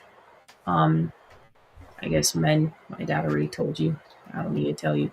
But for the women, even though that you find yourselves to be traumatized or in positions that are traumatizing, when you get the chance to come down and start to level out a bit, make sure that you hold yourself accountable and are very mindful and take the time to think about what you say and what you do so that you can have a slow and positive progression in your relationships with the people that you find to care about.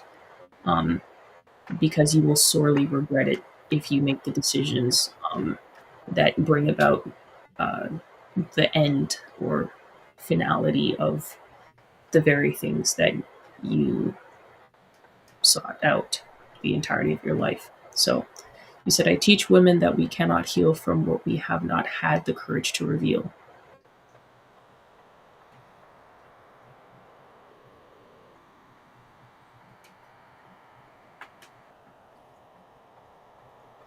Yeah, I don't think I've ever had that problem. So I can't even relate because my dad is kind of like always like, you need to just, whatever you're dealing with, you need to just be open and honest about it. And I always tell my dad and my family, like, when I could want to smoke cigarettes tomorrow, I'd call my dad and be like, hey man, I'm gonna buy a pack of cigarettes and I'm gonna smoke these.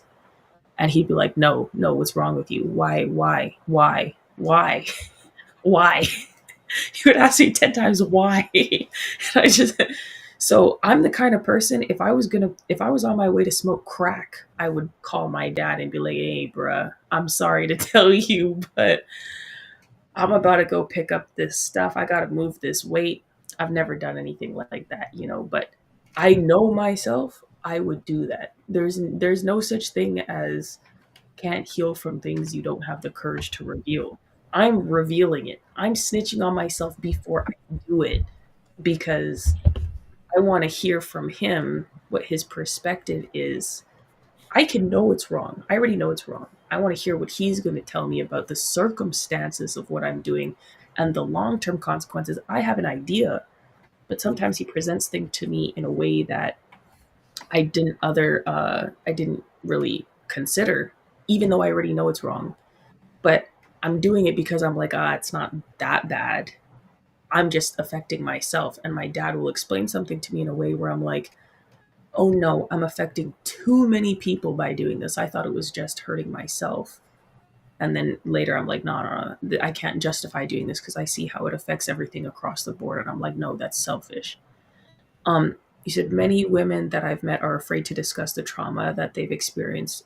It's more common than you think. You were blessed. It depends on the environment you've been raised in. That's true too. That's true. That's because I'm taught you to deal with it and to and wouldn't let that happen because when you leave this unresolved issues, it Yeah. creates more of a problem. And then the defense mechanisms that you have actually are worse than the pain of dealing with the trauma. But some people do this to avoid the pain, and then Yeah. they begin to develop like addict like behavior because Yeah. they're trying to avoid the pain, and then they just get weaker and weaker. Then they put up these walls and they push away the bad men. Then they open up for the good men that just make them feel good because they want to feel good because they don't want to deal with the pain.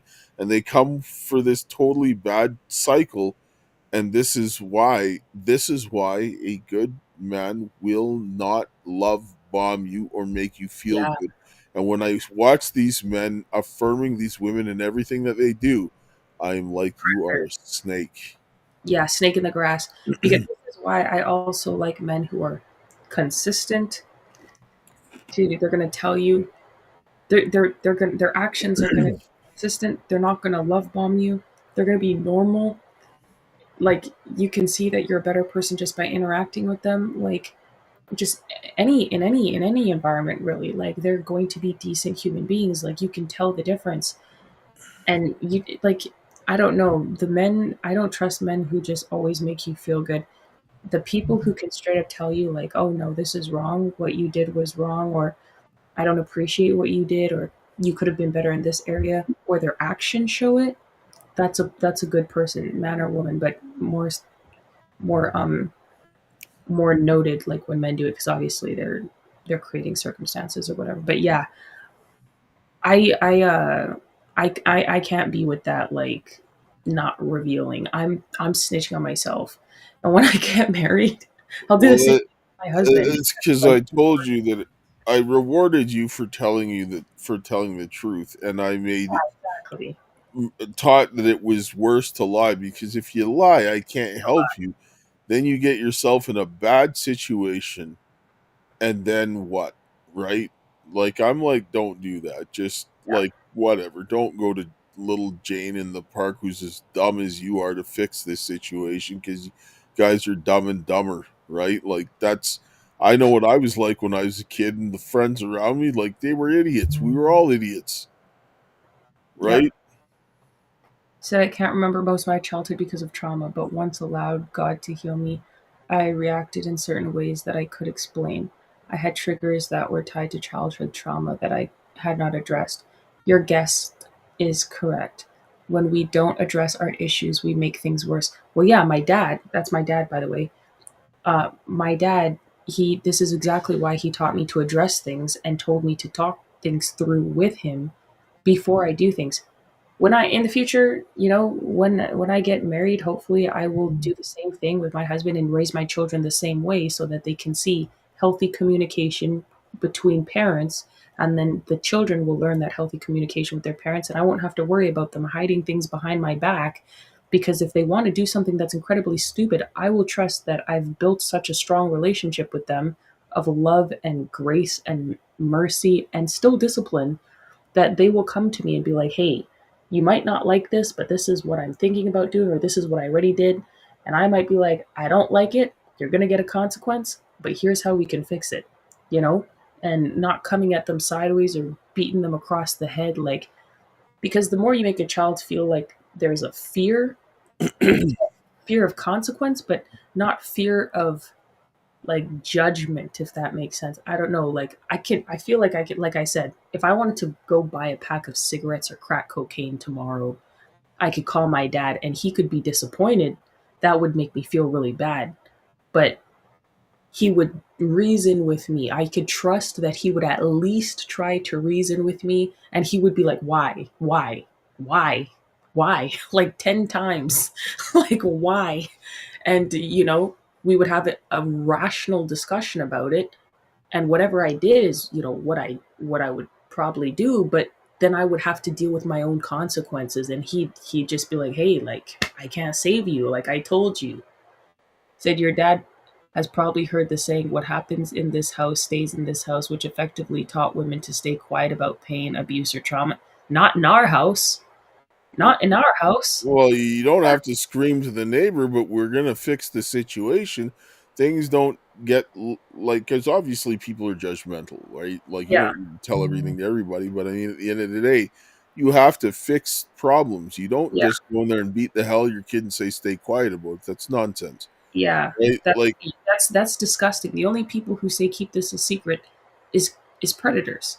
yes, Like and predators and child rapists are the only ones who say crap like that. when you I've discipline never heard my father say that phrase in my entire life. when you discipline a child when they do something wrong, it's designed to teach them something so that they can understand. If you're just beating the hell out of your kid, you need to stop, because if the child doesn't understand what's going on, why is it happening, and all of these things, they're gonna you're gonna teach them wrong behaviors, and you don't want to administer punishment when you're angry, because my Yeah, daughter knew something was coming when I tell her, like, go sit down, yeah, and then I would just walk away and calm down, and I would come back and I would talk to her and say, okay, well, this is what's gonna happen, right? Obviously, if she's little, I'd just be like, go in the corner, then she'd come out, and then you just say come out, and then that's kind of really it, because when they're like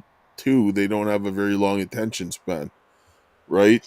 lol, I'm much older than both of you. I Look up I've that I've phrase back I've then.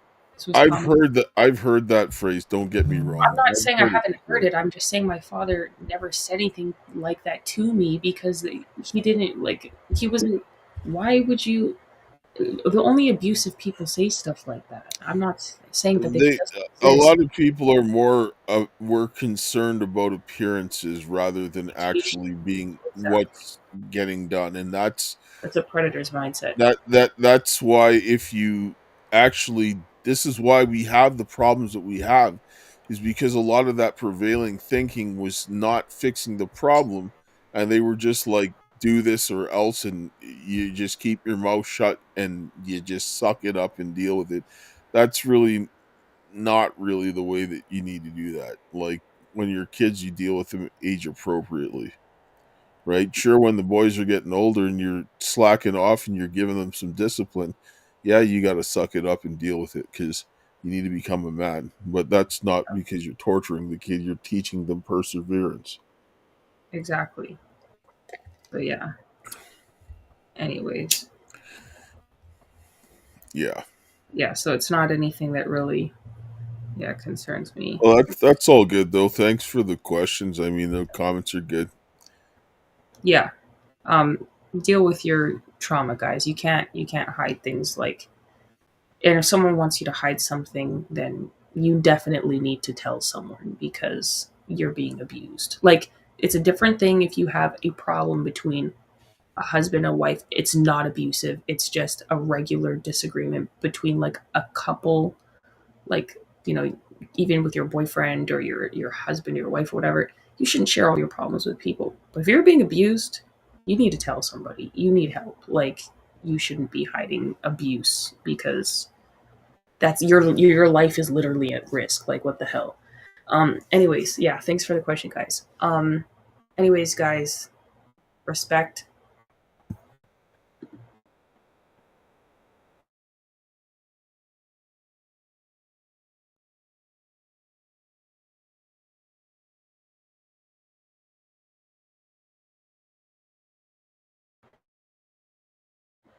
I can't hear you. I can't hear you. Can you hear me? I can't hear anything you're saying. Oh, can you hear me now? Now I can hear you. Okay, sorry guys. We're closing up now. We're wrapping up. Thanks for joining us in the stream. I know it's late, but thank you. As I said, even if you're a woman, make sure that you do things and act with integrity, honor, and respect, so that you can prolong the relationships with the people that you care about, um, and you can just create the circumstances for your success in the best ways that you can, and you can be a better version of yourself, and you can reintegrate yourself back into relationships with people in a regular, more regular, common, productive, or conducive manner. Anyways, take the slow progression of water when you're dehydrated, guys. Don't just chug it all in and kill yourself. But we'll catch you guys Yes. in the next one. We appreciate you. That's the wrong side. I guess it can be both sides. All right. Catch you guys later. Ciao. All right.